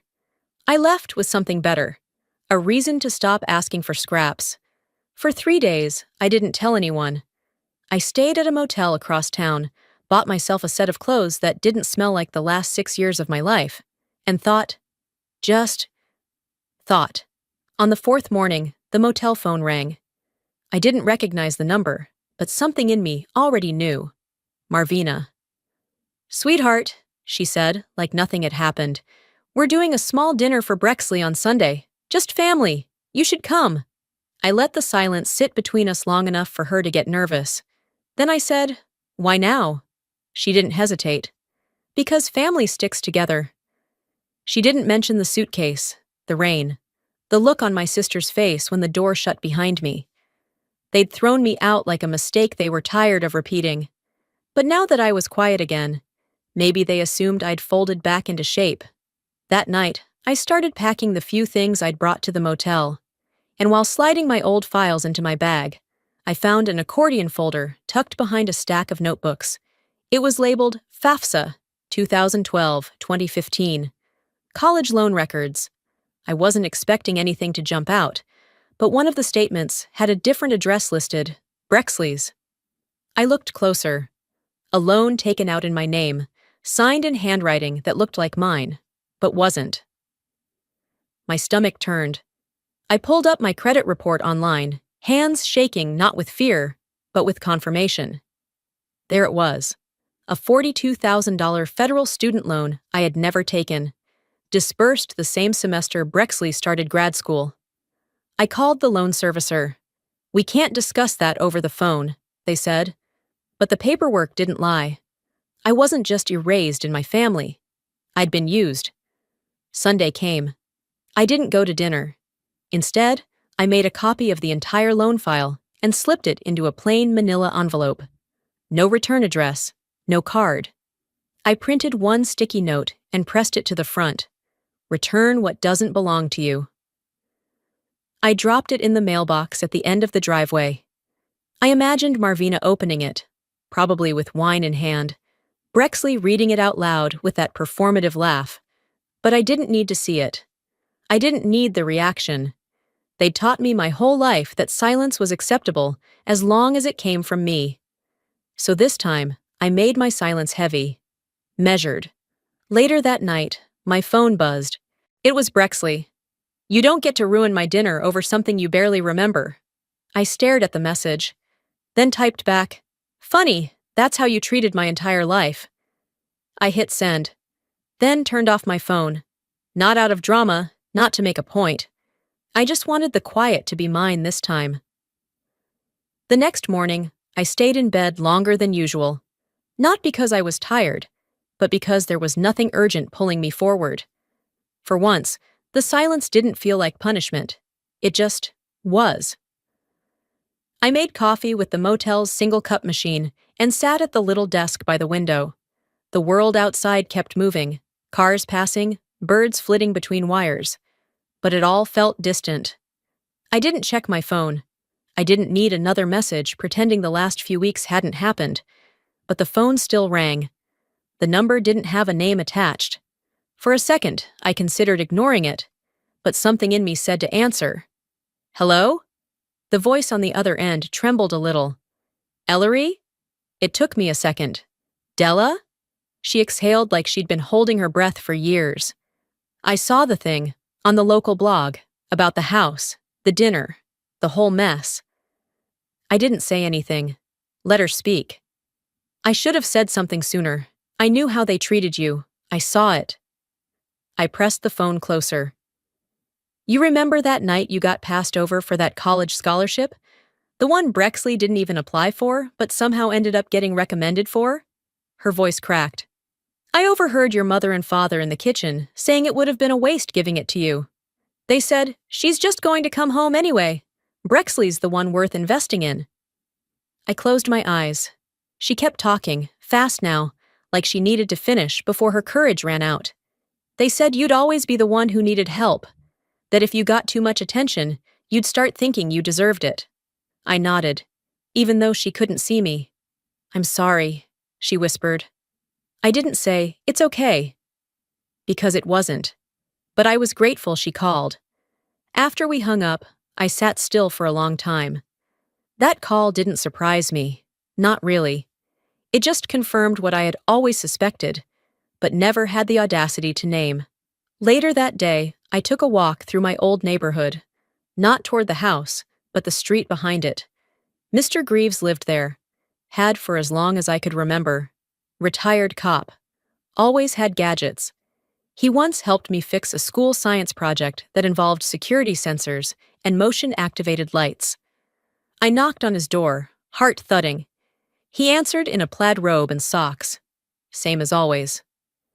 Well, I'll be, he said. Ellerie Lane. You all grown up. We talked on the porch for a bit. Then I asked if he still had the camera mounted on his garage, the one that faced the side of our driveway. Still running, he said. Backed up everything just last week. I asked if I could see the footage from the night they threw me out. He didn't even blink. You need it for something? I need it for me. 2 weeks later, I picked up a small USB drive from his mailbox. No questions asked. Back at the motel, I plugged it into my laptop. There it was. Me standing outside in the rain, bag in hand. My father tossing the suitcase onto the steps like it was nothing. My mother standing behind him, arms crossed. And Brexley, leaning against the doorframe, smiling like she'd just won a game no one else had been allowed to play. There was no audio, just grainy video in black and white. But it was enough. I watched it twice, then uploaded the file to a cloud folder. I created a shareable link and sent it, one by one, to each family member. No caption, no angry message, no accusation. I just let the truth speak without me. That night, I left the group chat, the one they used for birthdays and holidays and updates I was rarely part of, but never brave enough to leave. It felt like stepping off a train that had long since passed my stop. The next morning, I woke up to 3 missed calls from Brexley. No voicemails. Just one text that came a few minutes after the last attempt. What do you want from me? I stared at it for a while, then replied, I just wanted you to know what the truth looked like. And once you see something that, clearly, you can't pretend it's blurry anymore. The morning after I sent the footage, the motel felt quieter than usual. The walls didn't creak, the hallway didn't echo. Even the coffee machine in the lobby seemed to hiss more gently. Maybe it was me, my body finally unclenching after months of bracing for a blow that had already landed. I sat on the edge of the bed, scrolling through nothing on my phone. That's when the knock came. 3 short taps. Controlled. Not aggressive, not friendly. I opened the door. Marvina. She looked exactly the same. Perfectly styled hair, cream coat, lipstick the color of command. In her right hand, a small purse. In her left, a folded scarf. I came alone, she said, as if that earned her points. I didn't move aside, didn't invite her in. I just leaned against the frame. She stood straight. You humiliated your sister, and me. I waited. No response felt truer than silence. She shifted her weight, eyes flicking to the hallway, as if someone might witness her discomfort. I didn't raise you to be like this, Ellerie. Did you raise me? I asked, my voice flat. Or did you tolerate me? She blinked. That's unfair. I exhaled slowly. Just answer one thing. She crossed her arms. Did you ever want me? The question floated in the air between us, sharp as glass, but quiet. Her eyes narrowed. Not angry, just calculating. Then she shrugged slightly, like she was returning something to the shelf. You were a surprise, she said. We did what we could. She didn't say it cruelly. That made it worse. There was no fight in her words, just confirmation. I see, I said. She stepped back without prompting. I thought you deserved to know. I nodded once. Now I do. I closed the door. That night, I didn't cry. I didn't throw things. I wrote. I pulled out my notebook, turned to a clean page, and started a letter. Not to Marvina, not to Brexley, not even to myself. To a daughter I may never have. I wrote, I won't build you from pain. I won't teach you silence. And then, if I ever doubt you, I promise to say it to your face. Not behind your back. Not in a kitchen where you're meant to be invisible. I folded the letter, placed it in an envelope, and tucked it inside the back of my journal. Along with it, I included a copy of the lottery claim receipt. Not for bragging rights, for proof. Proof that sometimes you win without needing to crush anyone. Sometimes the universe gives you a receipt when no one else would give you the time of day. The next morning, I called a lawyer. Not the family's, my own. I told him I wanted to set up a scholarship fund for girls like me, specifically for young women who aged out of the foster system or had been cut off by their families. Girls who didn't have someone saying, you belong here. He asked what I wanted to call it. I said, the Maybe Fund. He paused, then said, that's unusual. I think it's perfect. Later that week, I changed my phone number. I blocked every contact with my last name. Even the cousins who meant well but never showed up.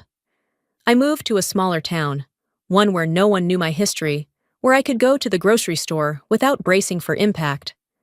I got a dog from the shelter, medium size, 3 legs, named her Maybe. She didn't bark, just followed me from room to room like I was worth watching. For once, I didn't feel like explaining myself. There was no press release, no announcement. I didn't need people to know how I left. I only needed to know I did. Months later, on a quiet Tuesday, I got an email. The sender's name stopped me cold. Brexley. The subject line read, Really? The body was just one sentence. I don't get how you turned everyone against me. I read it twice, then clicked reply. I typed, I didn't. I just stopped turning myself against me. And I hit send. The air had shifted. I couldn't say exactly when. It wasn't the kind of change you could pinpoint on a calendar or measure by temperature, but the silence felt different now. Less like absence, more like space. A week after Brexley's email, a small envelope arrived, forwarded from my old P.O. box. The handwriting on the front was unfamiliar, a little shaky. No return address. Inside was a single sheet of paper and a clipped newspaper article. The letter was from Mr. Greaves, my old neighbor, the one with the security camera. Ellerie, it read. I don't know who shared the footage. Maybe someone from that server it was stored on. But it's out now. The world saw it. Just wanted you to know. I believed you. Always did. Attached to the letter was a page torn from the local paper. The headline stretched across the top like a slap. Family shamed after security footage reveals daughter's public expulsion. There was no photo, no names. Just the story. How a woman was thrown out of her family home in the middle of a storm, caught on camera, and what followed when people began to ask questions. I sat with it for a long time, the paper spread across my lap. Maybe someone online leaked the video. Maybe it just took one person sharing it with a friend who'd had enough family secrets of their own. However it happened, the truth had done what I never could. It stood up for itself. That week, things began to ripple. Marvina and Norvin were quietly removed from their church's hospitality committee. No announcement, no confrontation. They simply weren't asked to lead next season's events. Their usual front row seats in Sunday service became third row shadows. You'd miss it if you weren't looking. Brexley's influencer partnerships, candle brands, meal kits, home goods, started disappearing. One by one, she posted a vague statement about negativity from jealous people and how some things don't deserve a response. But comments were turned off within the hour. I didn't post anything, didn't comment, didn't even like the articles that began to surface online with titles like "The Girl with the Suitcase" and "When Family Fails Quietly." Instead, I baked muffins for my neighbor, Rose, who always brought back my trash cans without asking. I planted tulips in the front yard and read library books I hadn't touched since college. I volunteered at the community pantry twice a week and helped a young woman named Trina rewrite her resume. Every time someone asked where I came from, I just smiled and said, "East of here." Justice didn't knock on their doors, but consequence had a way of settling in, of pulling up a chair and staying quiet just long enough to be noticed. Spring came late that year. The trees bloomed all at once, like they'd been holding their breath for too long. I was weeding the garden when I heard the sound of tires on gravel. A green sedan parked across the street from my house. I recognized it instantly. She didn't get out. Brexley sat in the car for 10 minutes. I didn't move from my garden bed. Just kept trimming, letting her make the decision. Eventually, she rolled down the passenger side window and placed something on the dashboard. A white envelope. Then she drove away. I waited another hour before crossing the street. The car was gone, but the envelope had been tucked into my mailbox. Inside was a handwritten note, folded once. "I didn't know how much you carried until you stopped. And by then, we were already standing on your shoulders." No signature, but it didn't need one. I read it once. Then placed it in the top drawer of my desk, the one I'd labeled "Closure," with a piece of masking tape months ago. I didn't write back. That night, I sat on the porch with Maybe curled up beside me. The air smelled like wet grass and something floral I couldn't quite name. The world was quiet again, but not empty. I sipped tea slowly, watching the trees shift in the breeze. "I'm not healed," I said aloud. Maybe raised her head slightly, ears perked. "But I'm not hers to hurt anymore. I didn't need revenge. I didn't need apologies. What I needed was already here. Distance, peace, a dog named Maybe who thought I hung the moon. There is no next chapter, but I'll write one for myself anyway. Hi! I'm Kaziah. They told me to stand by the door and smile, said it was just to help. My sister laughed at me, at her own promotion party. But that wasn't the worst part. The worst part was realizing I had been their story all along. Their proof of goodness. The deaf sister, the loyal shadow. They used my silence to build her spotlight. I gave everything, and they took my name off the one thing I created. So I finally asked myself, what happens when the gatekeeper stops opening the door? I didn't even know there was a dress code until I walked through the front archway and felt eyes scanning me from every direction. The Lakewood Grand Hall wasn't what I expected.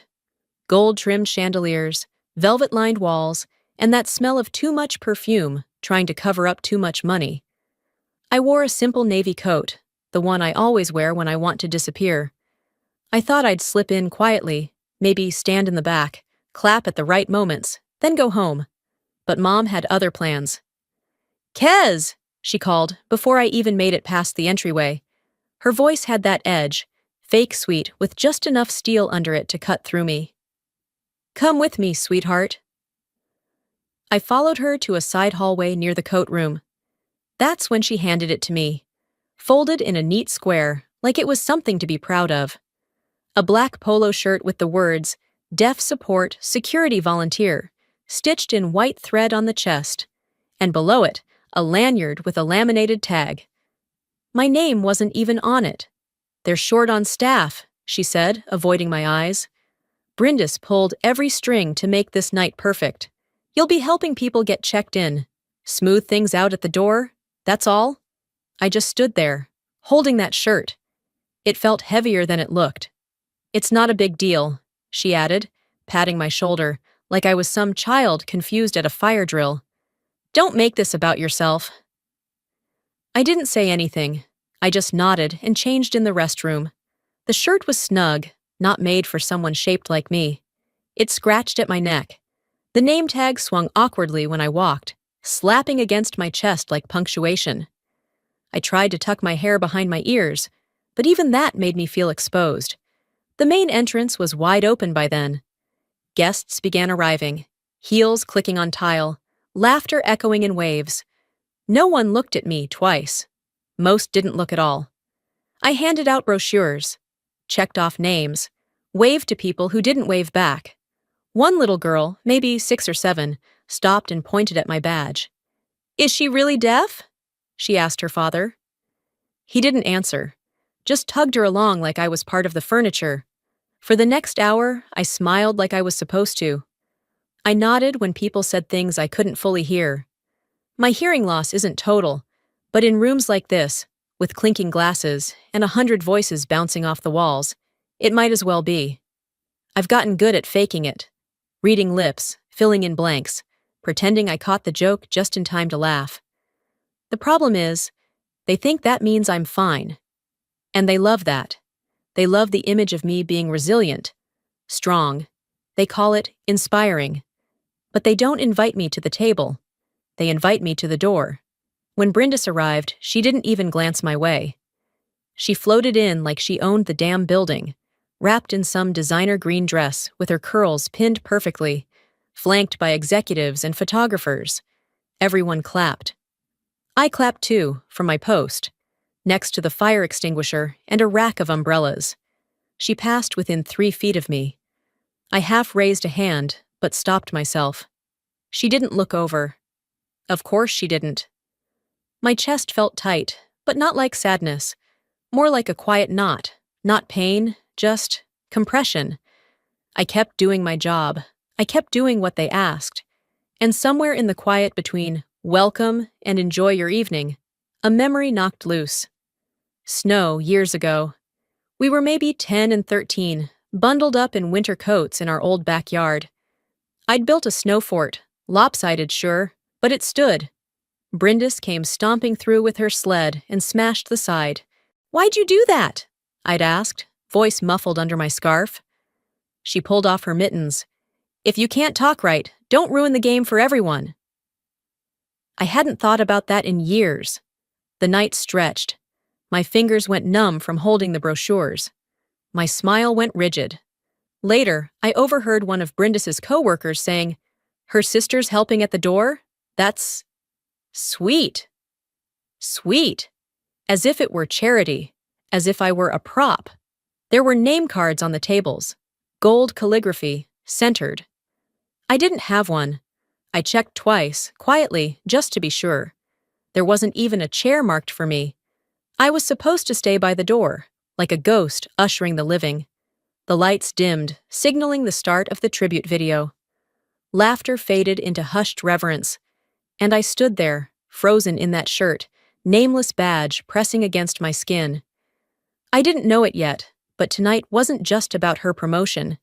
It was about my erasure. The video started playing just as I stepped further into the ballroom. One of the servers must have taken pity on me because he quietly nodded me past the guest list line with a discreet gesture. I didn't thank him out loud. Just a slight nod and a forced smile. That was all I had left. I hugged the back wall. It smelled like lavender polish and overcooked salmon.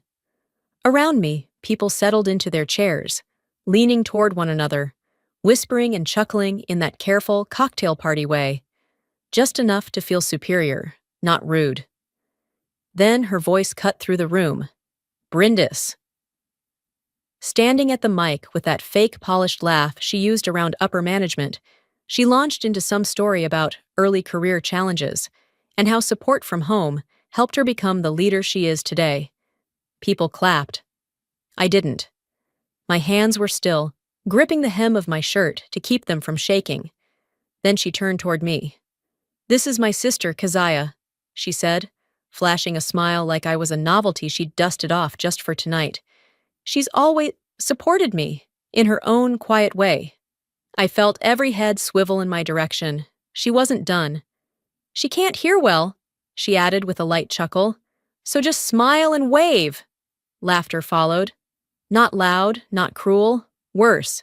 It was soft, polite, like I was an oddity people weren't sure how to handle. I didn't wave, I didn't move. I didn't know humiliation could feel this still. From across the room, a man in a gray suit leaned toward Brindis. I could see his mouth move. I couldn't hear his words exactly, but I caught enough. Wait, is she family? I thought she was staff. She didn't even hesitate. Kind of both, she said. She likes to feel useful. Let's not confuse her. Let's not confuse her. As if my mind was the problem, not her ego. I watched her turn back to her audience, continue her speech, bask in the glow of curated admiration like nothing had happened. That was the moment something cracked. Not loudly, not violently. Just enough. I remembered a year ago. She'd asked me to help review a clause in a contract she didn't understand. Something about international licensing and non-compete terms. I spent 2 nights researching, checking legal references, making sure she didn't sign something she'd regret. She never mentioned it again. Tonight, I was the help. I slipped out of the ballroom as the applause rose again. My footsteps were quiet against the carpeted hallway, but the echo in my chest was thunder. I found a narrow hallway beside the restrooms, cooler, dimmer. From the shadows, I watched her through the open door. She was still glowing, laughing at the right beats, hands gesturing like she'd trained in a mirror. It used to be easier to let her shine when I believed she still saw me. But now I knew better. There's a difference between being humble and being invisible, and I was tired of disappearing so she could feel big. I reached into my purse, fumbling past a pack of tissues and an old lip balm until my fingers brushed against the flash drive. It was small, almost weightless, but I could feel what it meant. On that drive was the full draft of the East Asia pitch she delivered 2 months ago, the one that secured her promotion. She'd sent me her bullet points at 11:17 p.m. on a Thursday. "Can you help make this sound smarter?" she'd texted. I stayed up until 3 a.m., pulling together market data, tailoring language, tightening slides. She said, "Thanks." The next morning, that was it. Tonight, she'd said it was all hers. I closed my fist around the flash drive and leaned back against the wall. I didn't want to destroy her. I just didn't want to keep hiding behind her. That's when I heard a light tap near my elbow. I turned. It was Aveline, one of the younger women from the comms team. I recognized her from the HR orientation I'd briefly helped Brindis review months ago. She handed me a glass of water, no words, just a soft smile. I nodded. That was the first time that night I felt like someone saw me, not as a project or a lesson in patience, but just a person. I pulled out my phone and typed, "Thanks for the water. You're the only one who's treated me like I'm here." I didn't send it, but I saved it in drafts. Maybe I'd send it later. Maybe. I stayed in that hallway a while longer, listening to the muffled rhythm of celebration echoing from the ballroom. Every cheer, every toast, it all blurred into one long drone, like a movie I'd seen too many times and finally understood the ending. They called me a gatekeeper, maybe I am. But tonight I decide who gets to walk through what door. I stayed in that hallway longer than I meant to, long enough for the room to shift back into noise, toasts, and clinking glasses. My fingers still pressed around the flash drive in my coat pocket, its plastic edges digging slightly into my palm. Something about that small sting kept me grounded. Eventually, I slipped back into the corridor toward the restroom. Not because I needed to use it, but because I needed air that wasn't soaked in perfume and champagne. The hallway leading to the ladies' room was quiet, tucked between the service exit and the private coat room. I stepped inside the bathroom, letting the soft click of the door closing behind me dull everything else. The lighting was softer here, frosted bulbs above the sinks, a pale beige tile that made the space feel like a doctor's office. Empty. I took the stall at the end, sat down, not on the toilet, but just sat, arms folded across my chest, head against the divider. That's when I heard them come in. The door swung open with the rhythm of two familiar voices mid-conversation. I recognized them instantly. Brindis. Marlene. They didn't know I was in there. "I just hope she doesn't do something stupid," Brindis muttered. "God, I'm already getting enough sympathy comments tonight. I don't need people reminding me she's standing out there like some unpaid mascot." "You're overthinking it," Mom said. "She should feel lucky you let her be here at all. I told you. Without you, she'd still be sorting paper at that temp agency." My breath caught, but not in shock. It was more like confirmation, the kind that doesn't stab but sinks. "She's got no real direction," Mom continued. "You've got a name now, a real title. People respect you. Don't let her mess that up." And then came the line that gutted me clean. "You've carried her your whole life, Brindis. They should be thanking you for it." I closed my eyes, leaned harder into the metal stall wall. I could hear my own pulse. My mouth went dry. I wasn't angry, not in the way people expect, yelling, fists clenched. I was just emptying out, because it wasn't a misunderstanding. They meant it. I didn't move, didn't make a sound. I waited. After they flushed and left, laughing over some man's bad tie in the ballroom, I stayed seated another minute before standing. I didn't look at myself in the mirror right away. Instead, I reached into my coat and pulled out my phone. I opened the recording app and hit save. Not for drama, not for revenge. Just, in case the truth ever needed to speak louder than they did. I finally looked up and saw my reflection under that soft, forgiving bathroom light. I looked like someone I used to know, someone who let things slide, who stayed quiet to keep the peace. But I mouthed something at the mirror I hadn't dared say out loud. Not ever. "This is the last time you walk into a room small." It wasn't a threat. It wasn't even a promise. It was a line drawn in breath and resolve. On my way out of the bathroom, I passed by the gift table. There was a display in the center, a handmade shadow box, a collage of old family recipes, pressed flowers, and a letter from Grandma Edith framed inside. A little gold plaque at the bottom read, "Gift from Brindis, in loving memory." I stopped. Because I made that. I made that 2 months ago, on a rainy Thursday afternoon. I stayed up late mounting it, choosing each detail. I gave it to Brindis to deliver. She told me she'd present it on behalf of us both. Instead, she slapped her name on it. That's when something inside me rearranged. I thought about the job offer I turned down years ago, the one at the nonprofit in Duluth, because Grandma had just come home from the hospital and someone needed to be there. Brindis said she couldn't pause her career. So I did. I said, yes, I'll stay. Later, she told her company she delayed grad school for family obligations. She told them she cared for a disabled sister and an ailing grandmother, all while building her future. She told that story in her TEDx speech, her story. It was mine.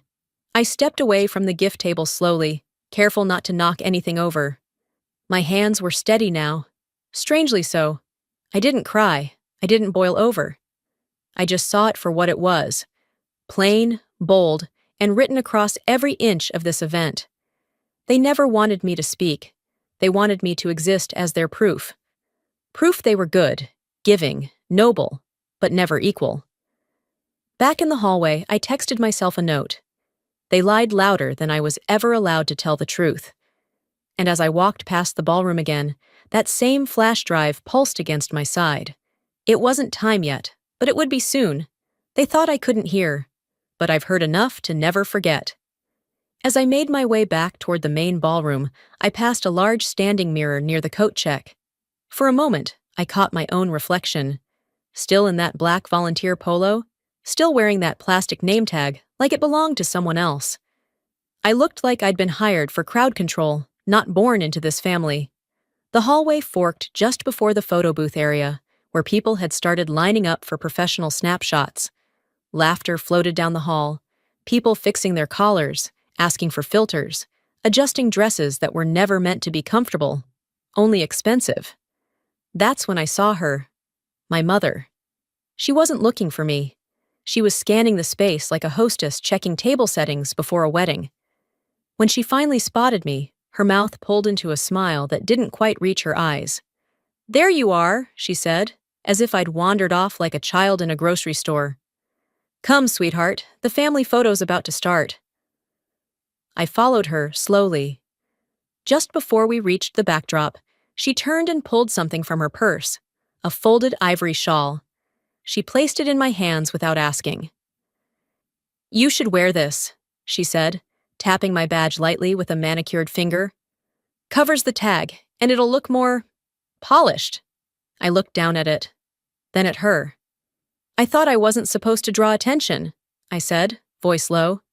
She chuckled, soft and clipped. "Let's not make this about you tonight, okay?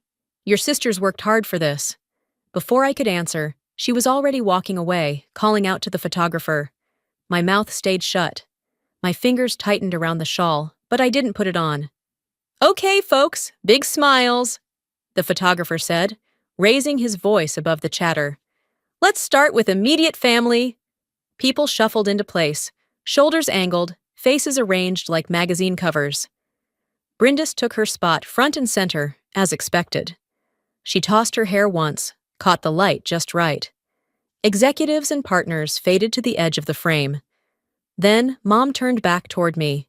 "Kez, honey, would you mind taking this one for us?" It wasn't a question.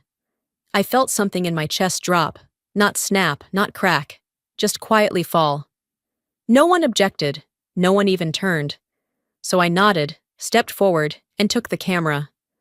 My hands weren't shaking, not this time. I looked through the viewfinder, adjusted the focus, and pressed the shutter. The flash burst. Too bright. And for a split second, everything was white. When my vision returned, I checked the screen. The image was perfect, perfect in the way staged things always are. Except it was missing someone. I lowered the camera and handed it back to the assistant without a word. No one thanked me. They were already laughing at something Brindis had said. I stepped back from the group and moved toward the far side of the room, just outside the spotlight, beside a column where I could still see without being seen. That's when Aveline appeared. She didn't ask to sit. She just stood beside me for a moment, watching the crowd. Then, casually, she glanced my way. "You okay?" I gave her a single nod. She looked back at the group, then said quietly, "You're not just the one holding the camera, you know." And before I could respond, she was gone again, swallowed by the party. I looked back at the crowd. No one had noticed I was gone. Maybe they wouldn't. Maybe that was the point. I leaned against the column and crossed my arms, letting the hum of conversation and clinking glasses fade into background noise. They hadn't needed Photoshop to erase me from that photo. They'd just done what they always did, ignored me. And I had let them. Until now. The lights in the ballroom dimmed again, this time for a toast I wasn't invited to hear. I stayed back, leaning against the same column, not out of exhaustion, but choice. From where I stood, I could see the catering staff moving trays of chocolate truffles to the dessert table. The music shifted into something upbeat and inoffensive, like everything else about this night. I was about to step toward the exit when Aveline reappeared. She moved casually, as if she were stretching her legs or avoiding a conversation she didn't want to have. We locked eyes for a second before she came to stand beside me again, hands folded. "You know that pitch Brindis won the award for?" she said, her voice light, as if talking about weather. I nodded, though I wasn't sure where she was going with it. Aveline pulled out her phone and tapped something, then turned the screen toward me. It was a screenshot of a shared company folder. My last name was clearly visible in the file title, Row Asia Strategy, V2, PPTX. "There's a version floating around the internal drive. Someone forwarded it to me by mistake," she said. "Apparently, it's been scrubbed since, but I keep backups." The air left my lungs in a quiet, measured exhale. I didn't need to ask. I knew what it was. I wrote that pitch. The data, the structure, the framing. Every section of that slide deck had passed through my hands. Brindis had sent me the bullet points, with no formatting, and a line that read, "Can you clean this up? It's due Monday morning. I'd worked through the weekend while Grandma coughed herself to sleep in the other room." Now it had her name on it. "She said she created it from scratch," Aveline added softly. "But I've seen your formatting before." I met Aveline's gaze. She didn't flinch. "Why are you telling me this?" I asked. She hesitated, then said, "Because I think you're the only person here who doesn't pretend anymore." Before I could answer, someone called her name from across the room and she walked away. Just like that. I didn't follow. I stayed rooted in that same spot, arms still crossed, head lowered just slightly, like a boxer waiting for the next round. But the bell didn't ring. Instead, I drifted down a quieter hallway near the green room where speakers prepped before taking the stage. Brindis had just wrapped up her panel, and I caught sight of her pulling off a lapel mic and handing it to a technician. Her voice was still buoyant, but her eyes darted around as if checking for someone she hoped wouldn't be there. She turned and found me standing 10 feet away. "Oh," she said, quickly recovering. "Kez, didn't expect you back here." I stepped forward calmly, but with purpose. I didn't raise my voice. I didn't accuse. "I saw the original file in the company server," I said, tone even. "It has my name on it. The pitch? The one you were praised for." Her mouth opened slightly, then pressed into a thin, performative smile. "Listen," she started, stepping closer. "We both know how these things work. The team only needs one point of contact.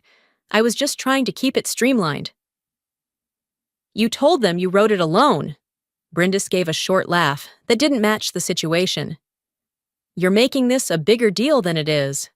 Honestly, I thought we were past the whole credit thing. You always said you didn't care about recognition." I paused, then replied, "I said that when I thought you cared about the truth." She blinked. "You should be careful calling something yours," I added, "especially when it's traceable." The smile faded. "Are you threatening me?" "No," I said plainly. "I'm warning you." We stood in silence. She didn't speak again, just stared. I walked away first. Back in the hallway, I caught a glimpse of Aveline. She must have seen us talking. A few minutes later, my phone buzzed. "Aveline, I think they see you now." That might scare them. I stared at the message, not because I doubted her, but because it felt like something shifted. Something irreversible. It wasn't rage that filled me. It wasn't even satisfaction. It was something quieter, more exact. They'd spent so long pretending I didn't matter, that I wasn't sharp enough to notice or bold enough to act. But tonight, I let them see just enough. It wasn't a threat. It was a preview. I didn't go back to the ballroom right away. I took the longer route down the corridor behind the catering station, the kind of back hallway only staff usually used. It smelled faintly of dishwasher soap and burnt coffee. Safe. Neutral. I needed that neutrality. Around the corner near the storage area, there was a side table where someone had stashed a stack of event programs, half-empty soda cans, and a silver bowl of wrapped mints. I set my purse down next to them and reached inside. The manila folder was still there, creased at the edges now, from hours of being carried around like some kind of amulet. I'd brought it mostly out of habit, just in case. I hadn't planned to use it, but now, that just in case felt like a certainty. I pulled it open and skimmed through its contents, even though I already knew every page by heart. The original email thread, the unedited draft of the East Asia pitch, the PowerPoint with the creation timestamps. Everything that proved the truth, not just about that one presentation, but about a pattern of taking, renaming, and polishing my work until it looked like hers. I could have dropped it off at the front desk anonymously. I could have handed it to HR on Monday, but none of those options felt right anymore. I slid the folder back into my bag and walked toward the family display table, the one set up near the ballroom entrance with floral arrangements and framed photos. At the center was a shadow box, A delicate glass frame with our grandmother's handwriting, clipped recipes, even one of her old handkerchiefs stitched into the background. A gold card in front read, "Gift from Brindis, in loving memory." I stopped cold. I made that. Every part of it, gluing the backing, ironing the handkerchief, scanning the recipes one by one, even the handwritten note I tucked behind the frame. She taught us how to taste before we spoke. Weeks ago, Brindis had come by the apartment, said she wanted to drop off extra vitamins for Grandma's old arthritis kit that she still hadn't thrown away. She saw the frame sitting on my coffee table, half wrapped in tissue. "This is beautiful," she'd said, turning it in her hands. I told her it wasn't finished. "I'll keep it safe," she promised. Now it had her name on it. I didn't feel a wave of shock, no boiling heat under my skin, just a dry, certain kind of disappointment. Like looking at your own handwriting and realizing someone forged your signature perfectly. I saw Mom near the entrance, chatting with someone from the board. I walked up to her without rushing, without ceremony. She turned mid-sentence and smiled. "Don't frown, Kez," she said. "It's a celebration." "That gift?" I said calmly, nodding toward the display. She followed my gaze, confused for a second, then gave a light shrug. "It's lovely, isn't it?" "It wasn't hers," I said. "You know that." She blinked, then sighed, like I was causing trouble again. "Kaziah, it's all in the family." I held her stare. "Not anymore. I don't loan meaning." That's all I said. Then I turned away, walking past the buffet line, the laugh tracks, the dim lighting meant to hide sharp edges. Near the catering station, I spotted a familiar face, Benji, one of the assistant managers. We'd gone to the same high school back in the day. He probably didn't remember, but he was the kind of person who paid attention when most people didn't. I handed him the folder and said, "You'll want this before the final speech." He looked at me curiously, but didn't ask, just nodded. And that was it. No announcement, no fireworks, just done. I walked out through the service door, into the loading dock where staff took breaks between shifts. It was quiet out there, cold but honest. I leaned against the railing and looked up at the sky. Blank, gray, endless. Let her call it loyalty. I'll call it the last time. Back inside, the temperature had shifted. Not the actual air, but the energy. There was a pause in the evening, that low murmur of voices settling into silence, the lull just before a big moment. I didn't go back to the seat I was never given. I remained near the edge of the room, close to the AV station, where the technician hovered over a laptop, prepping the final segment. The tribute. The lights dimmed gradually. Conversations faded into hushes. Glasses clinked a final time. And then the screen lit up. It began with soft music and images of Brindis as a child, smiling in playgrounds, standing in front of trophies, hugging our grandmother. Each slide moved into another chapter of her career, each voiceover layering praise like frosting. She's a visionary, a mentor, someone who leads with heart. Then came the part where they usually acknowledge support systems, family, siblings, mentors. Except there was no sibling. My name never came up. Not in captions, not in photos, not even in the scripted narration that some PR person probably wrote. There were shots of our family, but I wasn't in them. Cropped, omitted, or simply never invited when they were taken. I didn't even realize my hand had moved to my purse until I felt the cool metal of the USB. By the time the video faded to black, the applause began rising, and I walked. Not fast, not hesitant either, just steady, controlled. I stepped onto the stage from the side, not where speakers usually entered.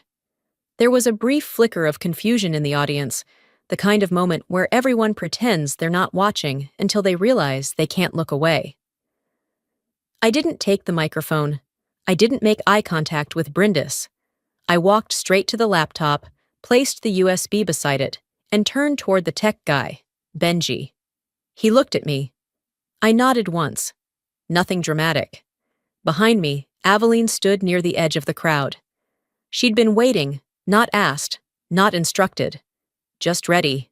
She stepped forward, tapped a few keys, and clicked play. The screen changed. The music stopped. No voiceover this time. Just slides. My original slides. The ones I had stayed up until 3 a.m. refining.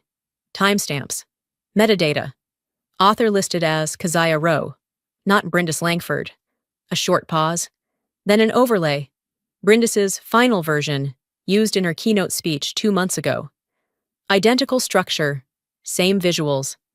Copy-pasted lines, including one sentence I'd typed in a daze while half asleep at the kitchen table. All I needed was a chance. That sentence had been her closing quote. Now the audience saw where it came from. The room didn't erupt. There were no gasps, no dramatics. But it froze. The CEO, Brindis's direct superior, turned slightly in his chair, looking at her, then back to the screen. Marlene's face, just a few rows in, went pale. She didn't look at me. She stared straight ahead, lips tight, and the applause that had started to swell died. The video ended. The screen went dark. I didn't bow, I didn't smile. I turned and walked off the stage. There was no music to cue my exit, no MC rushing to smooth things over. I made it halfway to the side door when I heard it, soft but unmistakable. A single pair of hands clapping. I glanced back. A junior designer, maybe 23, was the only one standing. He looked nervous but determined. Then he stopped. No one joined him. He sat back down. But it was enough. I kept walking until I reached the far end of the hallway again. I leaned against the cool plaster and let out a long, controlled breath. She wanted applause, I thought, but I brought silence louder than anything she's ever heard. I hadn't reached the parking lot yet when I heard footsteps behind me. Quick, uneven, heels against concrete. I didn't turn around. I didn't need to. I could already picture my mother's coat flaring as she caught up, and the way Brindis would follow 2 steps behind, like she always did when Mom was ready to do the talking. "Wait!" Marlene called out, her voice cutting through the cold air. "We need to speak, right now." I stopped just short of the lot, near the edge where the curb sloped into a snow-dusted sidewalk. The sky above the venue had gone a deeper gray, nearly black at the edges, and the only sound was the wind catching the edge of the rental tent behind us. "You humiliated your sister in front of her entire company," she said, breathless, eyes narrowed. "Do you even realize what you've done to this family?" I turned slowly. "Which family is that?" I asked. "The one that doesn't even let me in the picture?" Brindis stood a few feet back, her expression unreadable. The way she held her clutch in both hands told me she wasn't there to argue. She was just hoping Mom could clean it up like always. "I should have known better," Marlene hissed, her voice tight with that special kind of disappointment she reserved just for me. "Your sister has built a name, a reputation, and you drop a grenade in the middle of it because what? You weren't in a slideshow?" I held her stare. "You keep calling her reputation earned, but all she did was borrow everything that made mine invisible." Brindis stepped forward, finally finding her voice. "You could have said something to me, privately." "You don't do private," I replied, calm as still water. "You do public praise and private theft." Her mouth opened, but I kept going. "You've told people for years that you supported me, that you made space for me, but you didn't support me. You positioned me, just close enough to serve your image, just far enough to never threaten it." Brindis blinked, her expression faltering. "That's not fair." "No," I said, "it's not. And you've benefited from that imbalance for a very long time." There was no yelling, no door slamming, just the hard, measured silence of someone who's already walked through fire and has no interest in going back inside the building. I turned to leave again. "You're overreacting," Marlene called after me. "You've always been too sensitive. This is why we didn't include you more. Everything becomes about you." I didn't look back. I didn't need to. On my way across the lot, I saw him. leaning against a car that looked too new for him, Dorian. We hadn't spoken in over a decade. High school classmates, almost somethings. We'd lost touch when my world closed in after graduation. He tilted his head as I passed, then straightened. Kaziah? I paused. Yeah. His brows lifted, recognition settling in slowly. I didn't recognize you. Sorry, it's been years. I nodded, offering a smile that didn't quite reach my eyes. That's okay, I said. I'm still learning to recognize myself too. We stood there a second longer, both knowing this wasn't a beginning or an end, just a footnote. Then I kept walking. My car was cold, and the seatbelt buckle shocked my hand when I reached for it. I turned the ignition, letting the heater groan to life, and stared out at the windshield as it started to fog. No one followed me. No one knocked on the window, begged for a redo, or even asked if I was okay. And that silence was perfect. I pulled out my phone, thumb hovering over a blank message, then opened my drafts. Still there. The message I never sent to Aveline. Thank you for treating me like I was actually here. I hit send. Within seconds, 3 dots appeared. Her reply came quickly. Anytime. I stared at that single word, exhaled, and let my grip on the steering wheel loosen. It wasn't vindication. It wasn't victory. It was something better. This time, I left the party, but I didn't leave myself behind. The next morning came quietly. No dramatic sunlight through the windows, no sudden feeling of triumph. Just the gentle clink of my spoon against a chipped mug as I stirred instant coffee in my apartment. The kind of silence that's earned, not imposed. My phone buzzed once on the counter. The message preview read, FYI, check internal memo board, Aveline. I opened the company portal. There, buried between budget updates and holiday party thank yous, was a quiet correction issued by HR. Acknowledgement of an oversight in authorship regarding the Q3 international presentation. No names, no accusations. But it was enough. No scandal, no headlines, just the truth, tucked into a corner, quietly present. That was how change starts. Not with noise, but with something that refuses to stay buried. I sipped my coffee and walked over to the fridge. A photo was magneted to the top left corner, one from a family vacation to Michigan's Upper Peninsula. I was probably 13 in that picture. Everyone else was smiling on the dock. I was in the background, out of focus, half in the frame, half not. I used to keep it there as a reminder of where I came from, of what it meant to be included in the Langford household. Now it didn't sting. It just felt over. I didn't need to be in the picture anymore. Not theirs, anyway. Later that afternoon, I opened my inbox again. Buried beneath spam from online newsletters I forgot to unsubscribe from was a message with a subject line that read, "We'd still love to have you, Kaziah." It was from a nonprofit I'd once interviewed with, years ago, back when I declined the role because Grandma had just started needing full-time help. They remembered my application, said they'd come across my writing recently, probably through one of the internal circles that Aveline's quiet memo had trickled into. They were opening the role again, and I was at the top of their list. I read the email twice, then closed my laptop without replying. Not because I wasn't interested, but because I wanted to sit with the feeling for a minute of being wanted for what I actually did, not who I supported. By early evening, I went for a walk.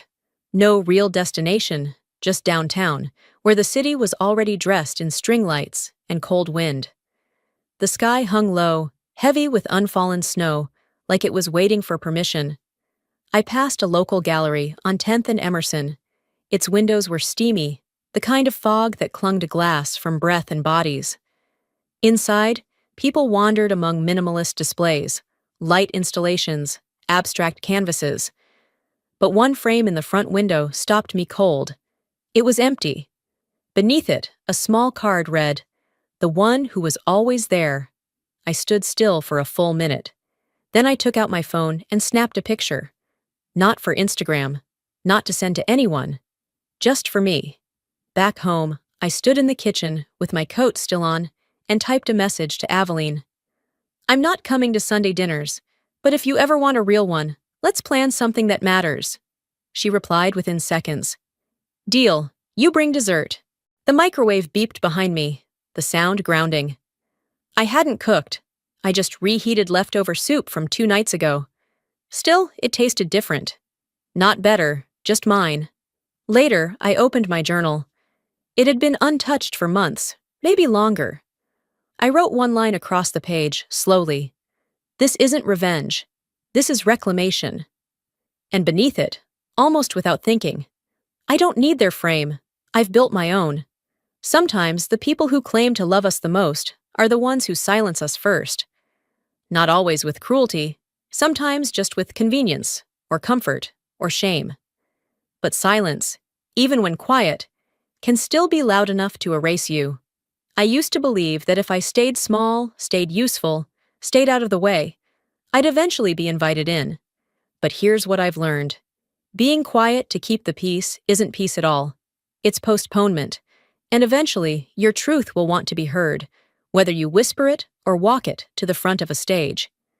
To anyone watching who has ever felt invisible in your own family, like your value was measured only in what you could give, not who you are, I see you. And more importantly, I hope you start seeing yourself too. Now, I'd love to hear from you. Have you ever stepped out of a role that was assigned to you, but never truly fit you? Have you ever kept the peace so long, you forgot what your voice even sounded like? Let me know in the comments below.